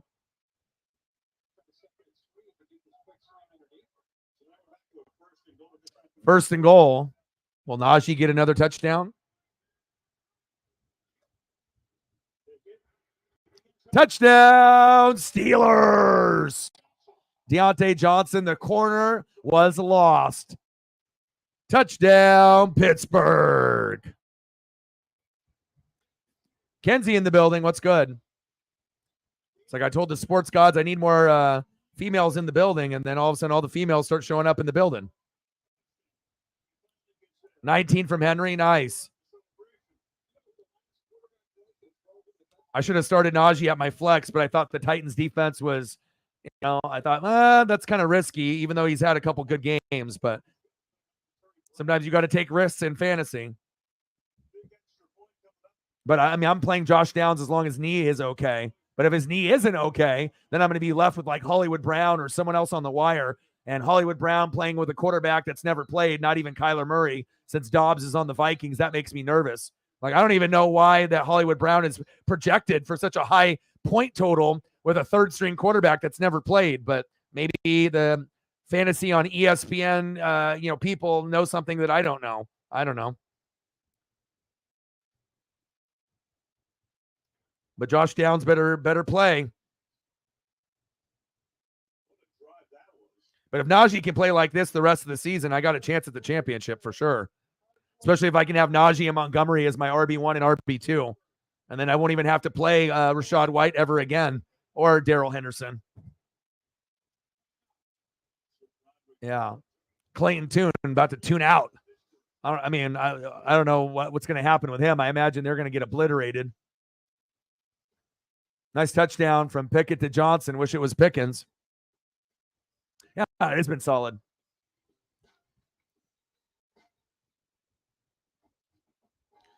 We'll see what happens. So I got Mahomes, Rachaad White, Darrell Henderson, Keenan Allen, Josh Downs, Mark Andrews, Mike Evans, Jets D, and Dustin Hopkins, the number 2 kicker on Cleveland. I'm going to keep him the rest of the year. Then on my bench is terrible.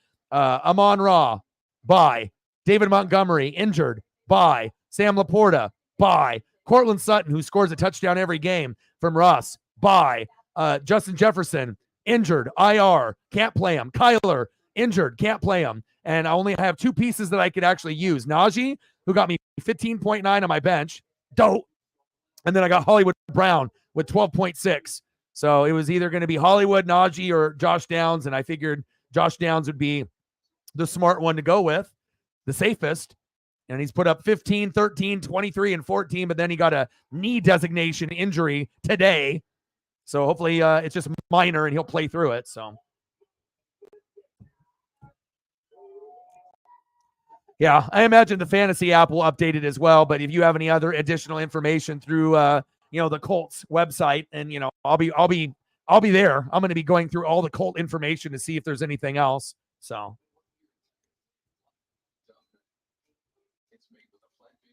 Oh, yeah. I told you, man. Once AK came back, I told you that's the Saints. We're going to turn it around. He's a big part. When you have like Jamal Williams or someone else shittier, you're not getting that relief. And then all the pressure is on Carr, and the offensive line played like shit. So you had a shitty offensive line, shitty Carr. You're not going to Olave and Michael Thomas and Rashid Shaheed enough, and you weren't going to Taysom. Now AK is back. Carr is comfortable. Offensive line playing a little better. Heavy Taysom the last few weeks. Oh, magically, it's leading to wins. So, if you're the Saints, you should be going to Taysom heavy every game. And the more heavy you go with Taysom, the more wins you get. The less you go to him, the more L's stack up. I mean, it's pretty clear. If you make one change, it's going more Taysom, and less, to, maybe Olave and Michael Thomas, and Rashid Shaheed. You're still going to give them looks, but, using him as a decoy, as a runner, as a thrower, the more Taysom Hill, the more wins you're going to start stacking. More Taysom, more Alvin Kamara, more wins. You already know the defense is already going to be doing their thing. So.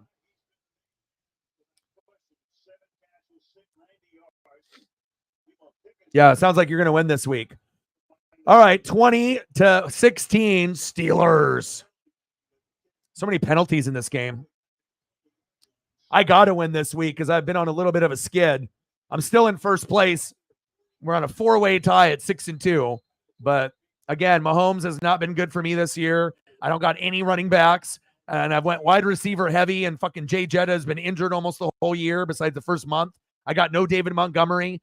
Like, I'm the only one in our league that doesn't have their number one first-round pick playing, on top of my number one running back is not playing either. So it's like, how the hell am I supposed to compete and win when I got no Jay Jetta or no David Montgomery? I mean, both of those guys could put up 50 points for me every week. That's hard to replace. But I'll tell you what, once they get healthy, watch out, because then I'll start being projected for 130, 140 a week like I was in the first month of the season, and then I'll be beating the brakes off of everybody or most of the people. Oh, little end around. Decent game. Yeah, Kyler isn't playing this week. He's still injured. So there, and plus, if you're coming off an ACL tear, why the hell would you start Kyler against one of the best defenses in the league with Cleveland? You wouldn't. You're going to look out for his health. You don't want him to get fucking injured, right? So then you're going to start him week 10 or week 11. And week 10 is against Atlanta at home. And that's a green matchup. So I assume that's what we're going to get. And also on top of that, that's when Mahomes has a bye. And then the following week is Houston on the road. So I think we're going to get week 10, Kyler, and that might end up saving me in fantasy when Mahomes has a bye. Yeah, but you with your running backs and Fo King, you guys still are the favorites. You guys have the two best teams. But even when my guys get healthy, I still might be in third place looking up at you too. But as long as I'm in the playoffs, I might be able to knock you guys off. We'll see. But if I get Montgomery and Jay Jetta healthy and Josh Dobbs is there, so I feel good about that. That's got to make KJ Osborne and Jordan Addison and Jay Jetta and Hawkinson fantasy owners smile, because even though it's not Kirk Cousins, Dobbs is very capable, on getting the ball to those guys. Shotgun set, 3rd down and 4. Handoff, bad play call. Bad play call. And then at that point, I won't even have to play Mike Evans. I can just use Jay Jetta, Keenan Allen, and Amon Ra. And then I can use Mark Andrews and Laporta, or one or the other. But it's like Mahomes. I wish I had a reflex quarterback. I wish I had Jalen Hurts. I really fucked up by picking Mahomes. I thought that he was going to play like he did last year, but now if they don't end up getting a true number 1 receiver moving forward, I'll never pick him. I'll just go Jalen Hurts 1, Josh Allen 2.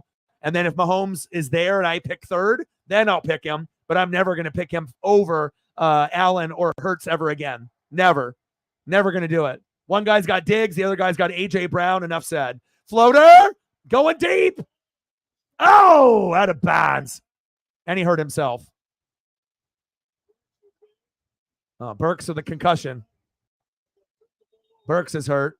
He's either got a concussion or a shoulder or a clavicle. I think he got knocked out. He's out. Night. Treylon Burks has been a disaster too, because they thought drafting him was going to be A.J. Brown, and he's been nothing close to A.J. Brown. But I hope he's okay right here. He hits hard. Bang! Helmet. Concussion. He's out. Yeah, he's out for the next game. Yeah, and the nice thing about Dobbs too is that he can run. He's definitely capable. So.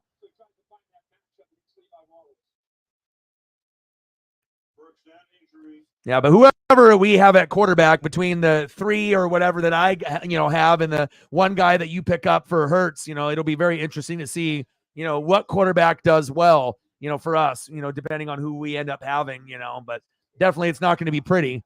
And you got more guys on a bye than me, but I've already had 2 weeks where I have more than half of my roster either injured or on a bye. And it's really hard to be able to compete when you have a majority of your stars injured or on a bye all at the same time. So big facts. Reflect with the 20. Appreciate you. $20 holla.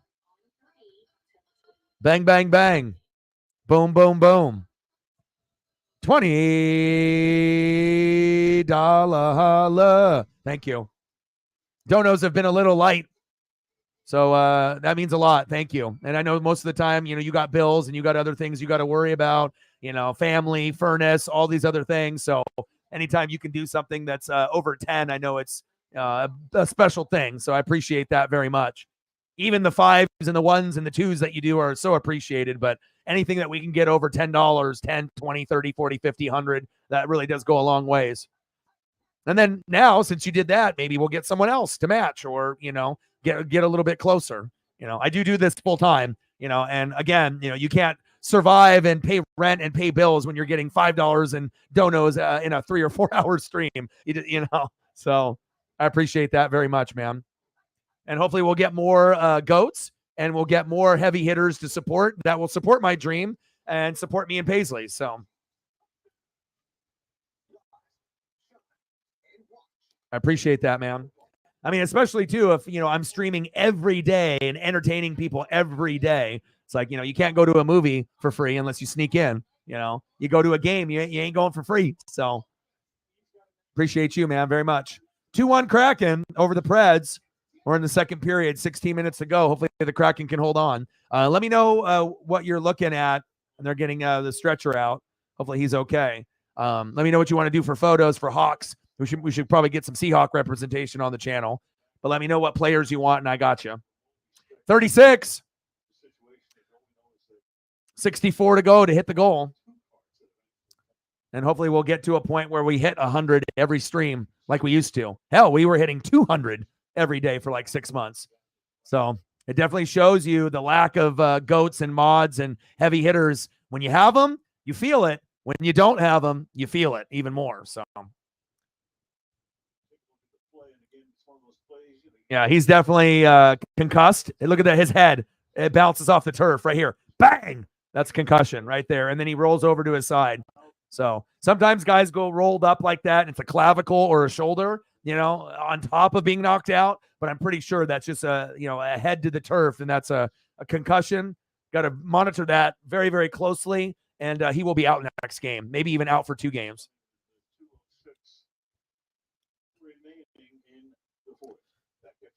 I mean, it was cool to give him an opportunity, but that deep ball should have went to D-Hop. I mean, you're running out of chances here. But let's pray for his health.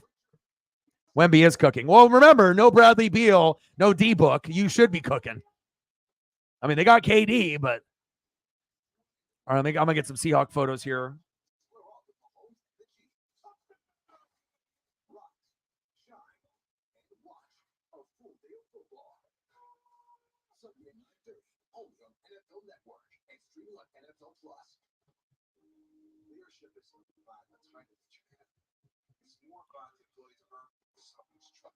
I wanted to start the first game.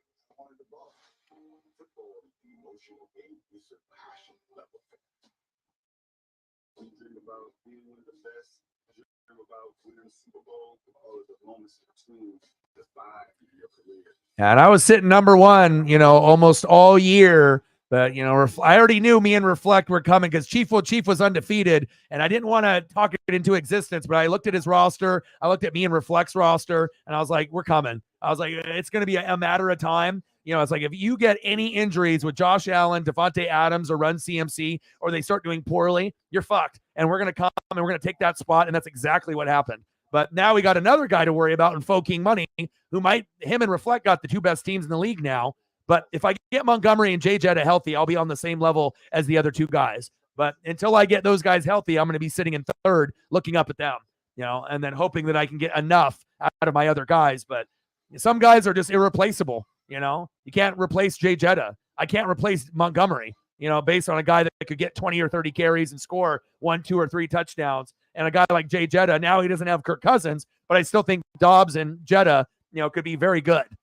I still think that he would be able to get, 15 to 30 points a week, on a really, really good week, 25 to 30, like he was getting with Cousins. But, obviously Dobbs is not as good as Cousins. At least we don't think. But maybe he will be.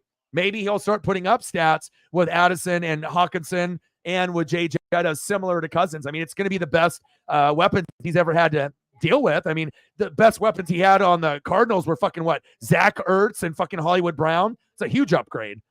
So we'll see what happens.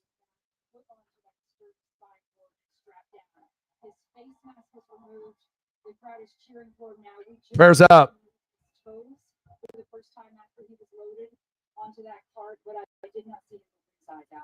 Obviously, we will get word as soon as we get some word. Number 76, the report is eligible. The crowd reacted and gave it the thumbs up right there at far sideline from us. Kaylee. Honestly, Jay Jetta probably won't be back. I mean, I would say somewhere between 2 to 4 weeks. And then Montgomery, I would say probably 2 to 4 weeks also with him. It kind of just depends on where they're at. Jay Jetta will be longer, so it might be another month before I see Jay Jetta. And fuck, at that time, we're almost in the playoffs. And then, he might just say, fuck it, and just say, I'm not playing this year, and just not play. I don't know what's going to happen with him, but I would assume another 2 to 4 weeks for Jay Jetta, maybe 2 to 4 weeks with Montgomery. But Montgomery should be coming back first, but you don't want to rush back, with leg injuries with Jetta, as well as, injuries with ribs with Montgomery. So, they might come back and it might be too little too late for me. So,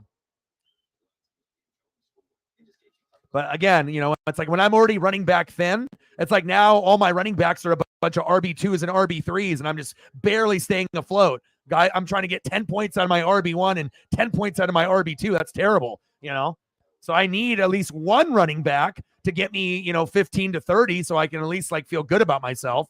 Not two guys that are combining for 20. I want to get 20 with at least one of my guys. So, and then Jetta was averaging 25 to 30 every game, and I don't have that either. So, and it's like, oh, but you got Amon-Ra, Mike Evans, and Keenan Allen. Yes, but they're not as consistent as Jay Jetta.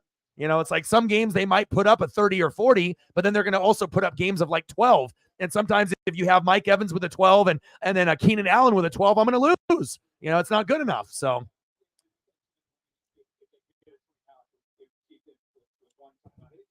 yeah, they definitely need to work on, better helmets, either with gel in the inside and airbag. But again, you can't necessarily have an airbag deploy because the contact with helmet to helmet, then it would be popping out of the helmet every play.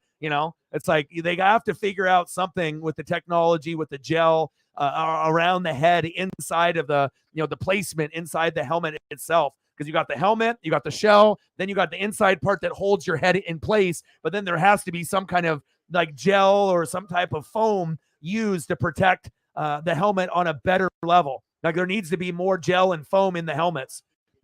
Less helmet, and more gel, or a thicker shell and obviously more foam, and it just got to be more protection for the the head. So.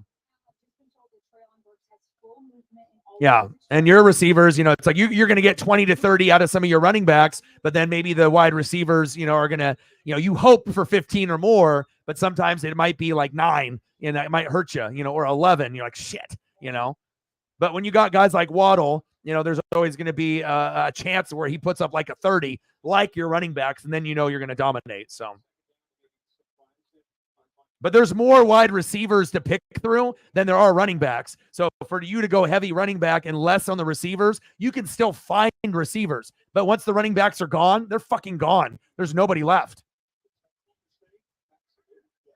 So I'll probably go back to my strategy of running backs again. I just wanted to try something new. And of course, the year that I tried to go heavy wide receiver, Jay Jetta gets injured for the first time in his career. Thanks a lot, sports gods. I have the best wide receiving core in the league with Amon-Ra, Jay Jetta, Mike Evans, and Keenan Allen. But if some of them are hurt, that doesn't do me any good. Then it's like, oh, I got my top guys hurt, and then I got no running backs. Thanks a lot. But we'll see what happens.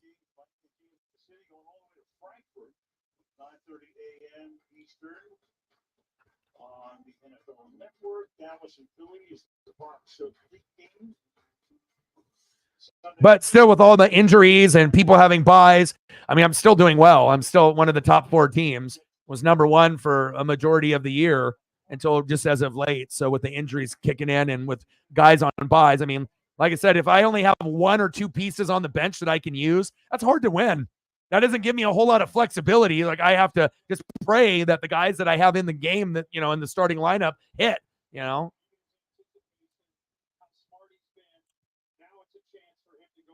Appreciate you, brother. But good chance the champion will be you, me, or Faux King. If I had to put money on it, yeah, we have Seahawks talk and we have, maybe Chief Will Cheap and Shep, but they don't have teams as good as our 3 teams. Our 3 teams, it all depends on who stays injured and who gets healthy. Whoever's got the healthiest team at the end might be the winner between you, me, and Faux King. That's the truth. And obviously Gibbs's value goes down once I get Montgomery back, so that'll be a hit. He'll still have ETN, but if Gibbs, obviously isn't an RB1, obviously I'm going to benefit more on my end, and he's going to get less points. He'll still get, 10 to 12 out of Gibbs, but I might be able to get 20 to 30 out of Montgomery. That's a big difference. And obviously adding Jay Jetta to my lineup, my number 1 pick, that's huge.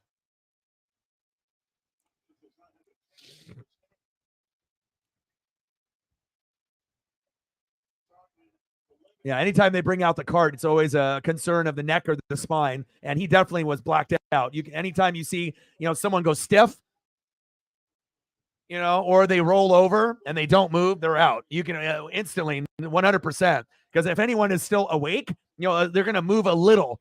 They're going to move their arm or their leg a little bit and like kind of writhe in pain. But when you don't move at all, 12 noon, you know what time it is? Time for a sack lunch. Yum, yum, yum, yum, yum, yum, yum.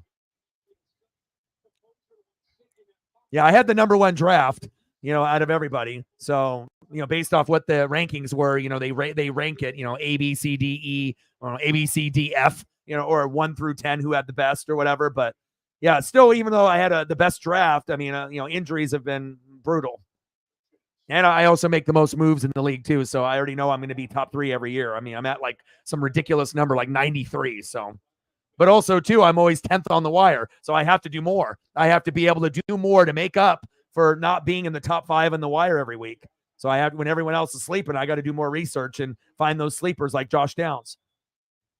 Upgrade my kicker, upgrade my defense, Find other options to Patrick Mahomes. Can't trust you. Can't trust you, Pat. 2nd down and 18. Levis to D-Hop. Make it happen. Levis. Get up. There we go. Don't fumble it.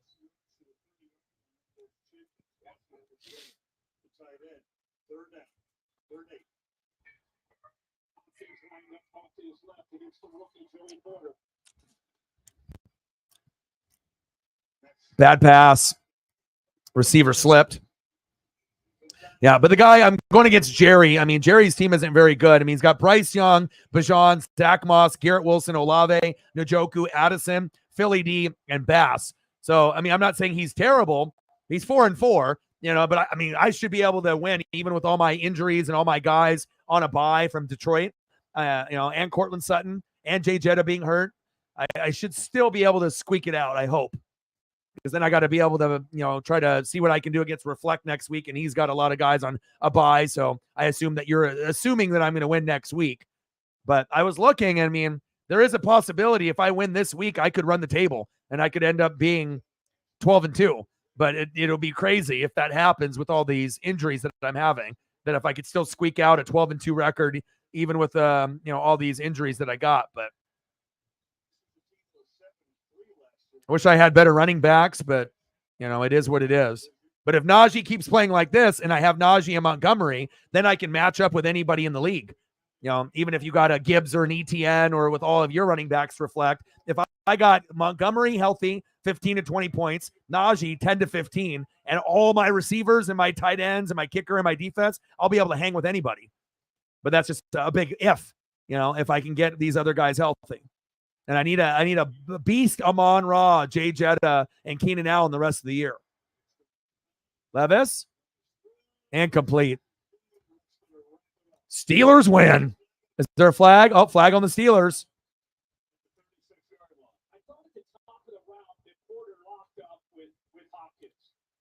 Yeah, but for fantasy purposes, I'm just saying for like a team. I mean, when I read off those names, no one gets intimidated. Bryce Young, Bijan, Moss, Wilson, Olave, Njoku, Addison, Philly D, Bass. I mean, there's names there, you know what I mean? But it's like, but his bench is like Fields, Kittle, Dallas D, Michael Thomas, Tank Dell, Brock Purdy, Giants, Aaron Rodgers. So he's got 4 quarterbacks rostered. So he's definitely quarterback hungry. Yeah, and I had him and Jalen Warren, but I had to make a tough decision on, okay, do I want the guaranteed 10 points, 40 yards, and PPR receptions out of Jalen Warren, or take a chance that Najee is going to turn in to a good running back the second half of the season? And I figured that Najee would, and I was right. So that was a good move on my part. Lucky, too, because the offensive line for the Steelers is dog shit. Incomplete. That was really the only option that I had on the wire. I mean, I got Darrell Henderson, and I could have did him or Royce Freeman. But if you get Kyron and then he starts playing, then Henderson's value goes down the shitter. So, and then Rashad White is garbage. I thought he was going to have a pretty good year. He's averaging 12.4 a game. But, I mean, last week he was good and the week before. But he's so hit or miss. 7, 21, 7, 10, 7, 15, 18. So the last 2 games, Rashad White's been doing better. But I can't really trust him fully yet. 2nd down and 10. Titans down by 4. 44 seconds left. Levis, go deep. There it is. 1st down, Titans. Titans might win this game. Titans might win, especially if you go to D-Hop one-on-one. They got no one to stop him. And there's a spike. One-on-one with D-Hop. I mean, if I was the Steelers with no Minka, I'd be doubling D-Hop. Yeah, but my thing is like I have to project when I look at guys, so I have to predict and use my ESP and think, okay, you've had 1 good game. Can you have 3 good games in a row? What's the probability? And Jalen Warren is he's at a 14. So look at Jalen Warren. Jalen Warren's been at 6, 12, 8, 11, 10, 10, 7, and then a 14. So he actually has had his best game of the season tonight. Him and Najee doing good things against a pretty good stout defense, but they're at home, so they definitely felt the emotion of the crowd, and that's helped. Levis is so smooth out there. You know what I mean? Even with just playing in 2 games, he's 1,000 times better than Tannehill. Like, there is nothing you could tell me that you would want Tannehill starting over Levis. Like, it's done. It's like Bledsoe to Tom Brady. You're never going back. It's done deal. Honestly, Tannehill probably should have retired like 2 or 3 years ago. Oh, he beat you when Connor went down? Yeah, that's the worst. When you have someone that you're banking on getting 15 to 20 points and then they get hurt, I'm like, oh, golly. Hard to win games when you're, anticipating big numbers. And then normally when a guy gets hurt, you typically have other guys that shit the bed, either the defense or the kicker. And it seems like that always happens. Oh, almost intercepted. What happened to my hands? But what I've noticed is that when you get a starter that you're really banking on and they get hurt early in the 1st and 2nd quarter, almost always you have 1 or 2 other spots that shit the bed. So it's like you not only you have the pain of Connor, you usually have 1 or 2 spots that underwhelm. And then you got 3 spots out of 9 that shit the bed. It's really hard to win, especially if you're playing someone that's good, Yeah, I was thinking about doing Pierce and Ramondre Stevenson. I dumped Ramondre, and then Shep picked him up, and he had 2 good games with them, but then went back to reality with like a 7 last week. So I should have probably hung on to Ramondre Stevenson. I probably should have, just hung on to him and just put him on my bench. But I can only take so many shitty games in a row, and obviously the Patriots were looking shitty. So I was like, I don't really know if he's going to be able to bounce back. And, there's going to be game scripts where Ramondre is going to be able to score and they're going to lose. So I should have been smarter about that. That's my only mistake this year. It's probably dropping Ramondre Stevenson. But I gave him a month and a week, and I was like, fuck it. I got to find something else, But unfortunately, I haven't really been able to find a replacement until now with Najee, but I got Najee, so I feel good. Najee over Ramondre, I feel, is a good move, even if Ramondre outscores him, here and there. Levis, intercepted, game over. Quan Alexander, the former Buccaneer. Go Bucks.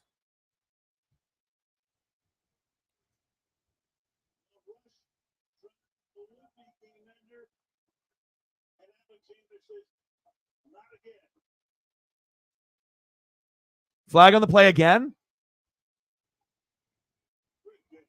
I was going to say it can't be a flag. Here's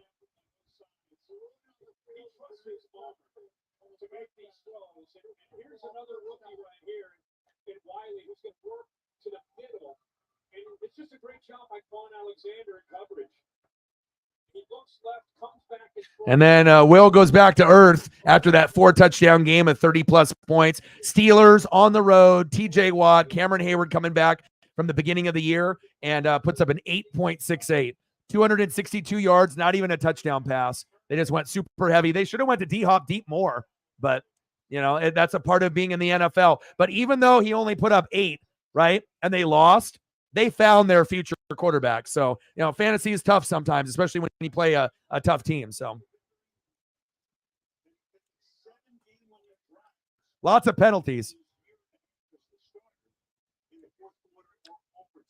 All right, let's get some more Seahawk photos up for you. Gino, Walker.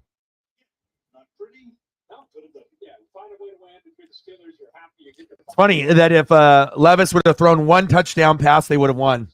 One. But Steeler defense at home is very tough. You know, even though it was a bad game for him, I would rather have Levis playing than Tannehill. So Tannehill's done. Johnson finally gets into the end zone, backing off that long drive. Winds up ending the game. Saber in the end zone. Let me know if there's anyone specific that you want to see.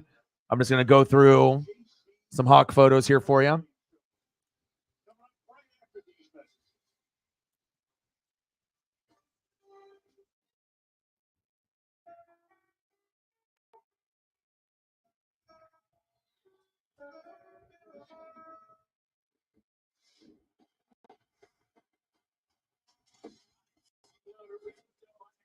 Yeah, also you got to look at matchups, you know, home, road, you know, and that has to be a factor in the decision making too.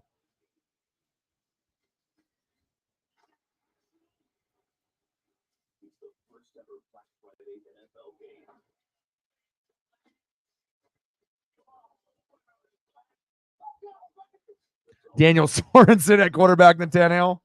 Well, they would have Malik Willis. So I'm not sure how much better Malik Willis would do than Tannehill, but I would assume he probably would do better. Pickett is not the guy. Not good enough. They need somebody better. Just like Desmond Ridder. There's flashes with Pickett and Ridder, but it's not good enough. It shows you how hard it is to be a starting quarterback in the NFL. Like, you can still have flashes, you know what I mean? But there has to be consistency and you have to have growth. And a lot of these guys, they kind of look like they hit their ceiling, that they're not really going to get that much better.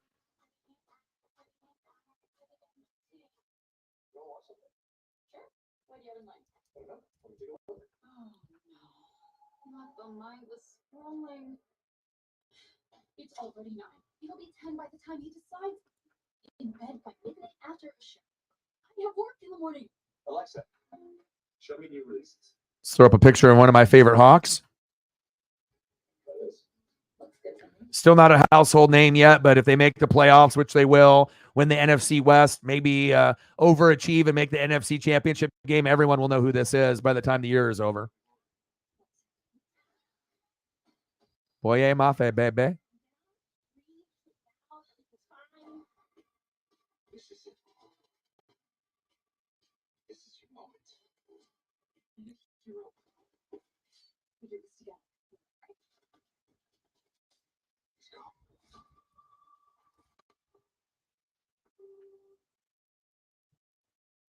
Rufus hates being stuck inside. Luckily, Amy saved big at Amazon. And those UCLA boys from Chip, Bobo and Charbonnet, they've been money. You know, it's like, I don't know if, you know, it shows you, it's like, you know, drafting a guy like Penny, mistake. You know, you got to be able to find guys that are going to fit the system. And, you know, sometimes they don't have to be the best player. Just someone that's going to be consistent. Make plays. And obviously when we saw in preseason, you know, Bobo playing so well, it doesn't surprise me that he ended up earning himself a spot on the team. And that he's not only that, he's actually producing. You know, you had to have a DK Metcalf injury to get him in the game, but once he got in, he proved that his worth was there.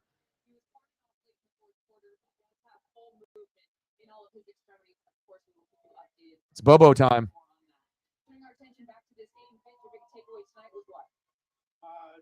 Jake Bobo. 2-1 Kraken, still in the second period. You know, this world we live in, that's fantasy football, he didn't throw 4 touchdowns, but how impressive was he to take all those hits in the first half, even on that drive at the end of the game there, just coming back time and time. Michael in the building, what's good? Well, the bottom line is AK-41, you hand the ball off to him, right? And then you use Taysom Hill heavy, then you win games and you win the NFC South. The less you go to Taysom and the less you go to AK, then you guys will lose. And then the Bucs will end up making the playoffs. So as long as you guys run it with AK heavy, give him opportunities in the passing game, let Taysom Hill have a lot of opportunity, then you guys will win the NFC South. Done deal.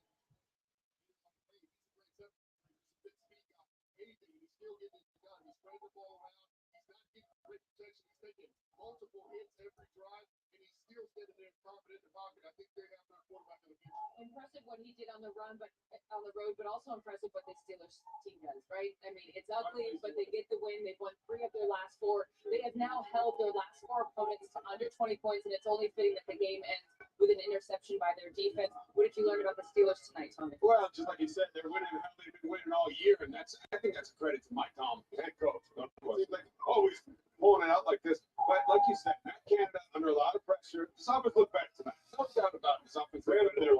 Football.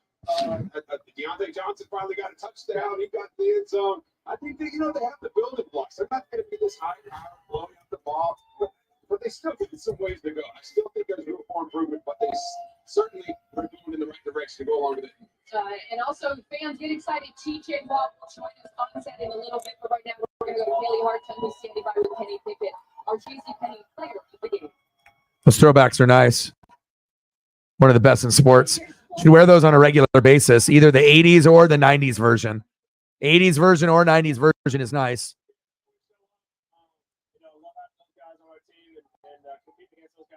I know, they're beating them bad.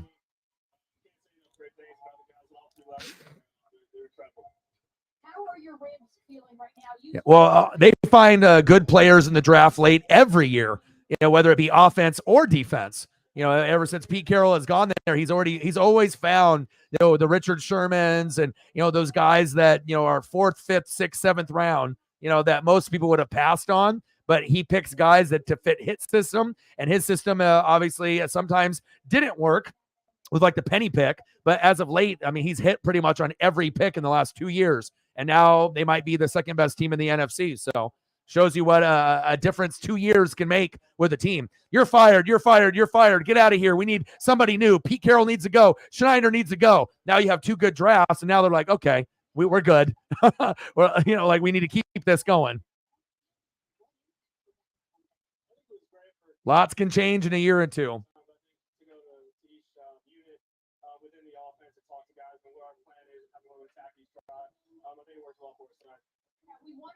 O-Dog, donos, and then homeless. Lots can change in 2 years. Or even a year.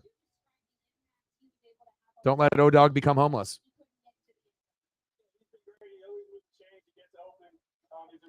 If I'm homeless, I can't make videos.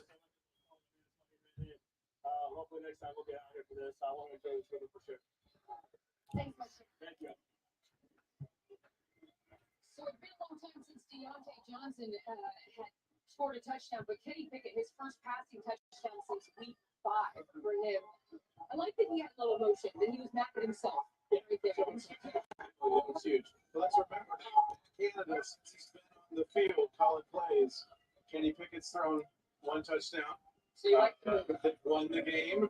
But I do like the fact they won the toss, they took the ball, and they went down and they scored. I think that was a big thing that everybody in here needed to see. But like he touched on, the consistency, it's got to get better. But let's get on this Matt Canada on the field train right here, huh? I'm telling you, but I'll tell you what, who else showed up tonight? Jalen Warren. I mean, look, Najee Harris, they struggled a little bit. We were wondering about Witherspoon. This could have been a mistake. Worked out. And Christian Gonzalez got hurt, so same thing with like the J.C. Horn and Patrick Surtain. One guy that got hurt, and J.C. Horn, and then the other guy kind of exploded. So, yeah, Steelers are only 5-3 because of their defense. Period. It's not because they have a good offense, but if you've noticed, the offensive line and the running game have improved dramatically in about the last 3 weeks, and that's helping them. And the more that they can get out of Warren, obviously in the passing game, and Najee returns to being the Najee that we remember in his rookie year. And then if they can eventually get Freiermuth back healthy and go to Pickens more, then maybe they do have a chance to make the playoffs, but I don't think they would be able to win a game.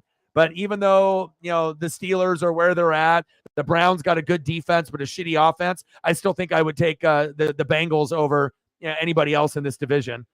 Or maybe Bengals and Ravens. I'd put them at the top. Ravens have really good balance right now, and the Bengals are starting to get to back where they were the last couple of years. Burrow is healthy, and they're starting to look good. So maybe Ravens at 1, Bengals, and then Steelers, and then Browns, but the Browns defense is so good, they're right there kind of in the mix too. All 4 teams are actually all kind of good. except that, the Browns are missing an offense and the Steelers are missing consistency on the O-line and the offense as well. So it's like if they could get that offense, better for the Browns and the Steelers, then they would be at the top. But right now, I think you got to put the Ravens and the Bengals at the top. So, yeah.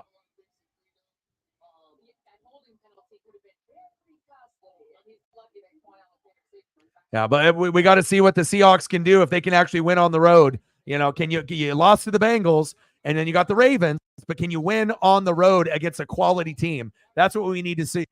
We need to be, and then if you can get that quality win on the road, you don't even need to win by 20, win by at least one, right? If you can prove that you can win, then that's going to give more people outside of Seahawks fans that they actually can win on the road. Maybe they can, go to the NFC Championship game this year over the Niners, over the Lions, over the Saints, over the Cowboys. But you need to be able to have a couple statement wins on the road against a team that is like in a similar position like Baltimore.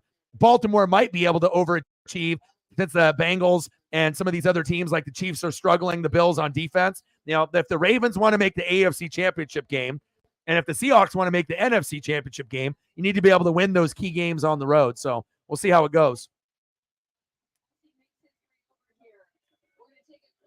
$5 holla. Let me know what you want to see for photos. Who do you want?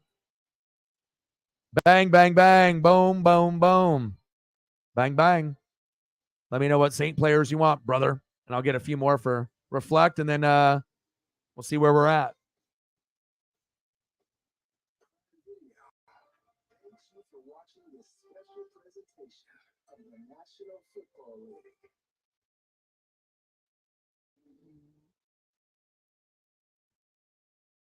Appreciate you. I just finished Grimm today, so I'm going to be finishing up Dexter. And then after I finish Dexter, then I got to figure out what show I want to go to next. All right, no problem. Yeah, the only thing that really hurt you guys was the O-line just got outplayed by Hubbard and T-Rex.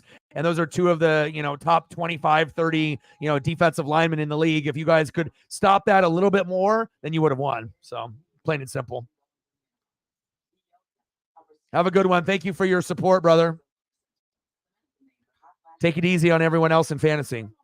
Let us small guys have a chance. Yours is proven to reduce the number and severity of hot flashes day and night. For some women, it can start working in as early as 1 week. Don't use Vioza if you have cirrhosis, severe kidney problems, kidney failure, or take CYP1A2 inhibitors. Increased liver blood test values may occur. Your doctor will check them before and during treatment. Most common side effects include stomach pain, diarrhea, difficulty sleeping, back pain, and hot flashes.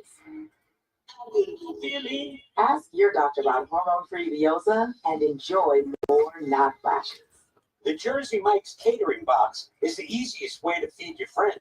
The hard part is picking your sub. That's why we're having a draw. With the first pick, Sarah from Carolina selects number 13, the original Italian. I trust my gut, and that's exactly. Yeah, it's always awesome to be able to get some goats to come through when they haven't been here in a minute, or if it's been a few months and whatnot. We have a very good connection here, with people. Like I feel like, I got a better connection, with the people that are important on the channel more than most hosts do with their mods or their people that support them.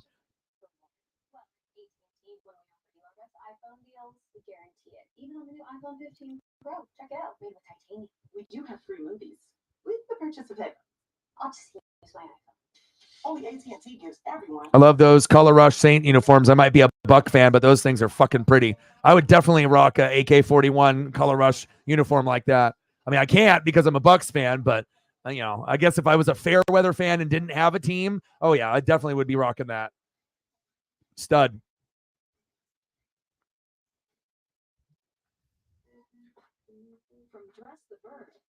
Nothing on Cash App, which is a little unusual. Haven't had anything on there in a couple days, but hopefully we'll get something on there, And then tomorrow, I guess we're doing the NBA because we don't really have anything else to do. Baseball is over. NHL only has 2 games tomorrow. Flyers and Sabres, Devils and Blues. So I guess tomorrow we're going to be doing, we'll do a poll in the morning. And we're either going to do Knicks Bucks at 4:30 Mavericks Nuggets on ESPN at 7, or Grizzlies and my Blazers at 7. So, I mean, obviously I normally, lean towards the Blazers to start off, but I mean, I don't have to do that. I mean, the best matchup looks like Mavericks Nuggets, so I could see Luka and the Joker. So I would assume I would go Mavericks Nuggets 1, Blazers Grizzlies 2, and then the Bucks and the Knicks 3. But we'll do a poll and we'll see what the people say, and we'll end up doing that. So appreciate Michael with the $5 dono. Anything else that anybody wants to see photo wise here before we go? I'm gonna throw up a couple Taysom Hills here. Swiss Army knife. My guy.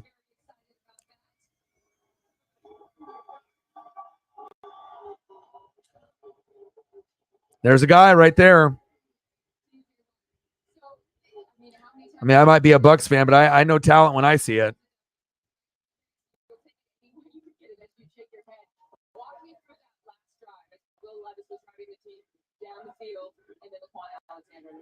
TJ Watt, he's special.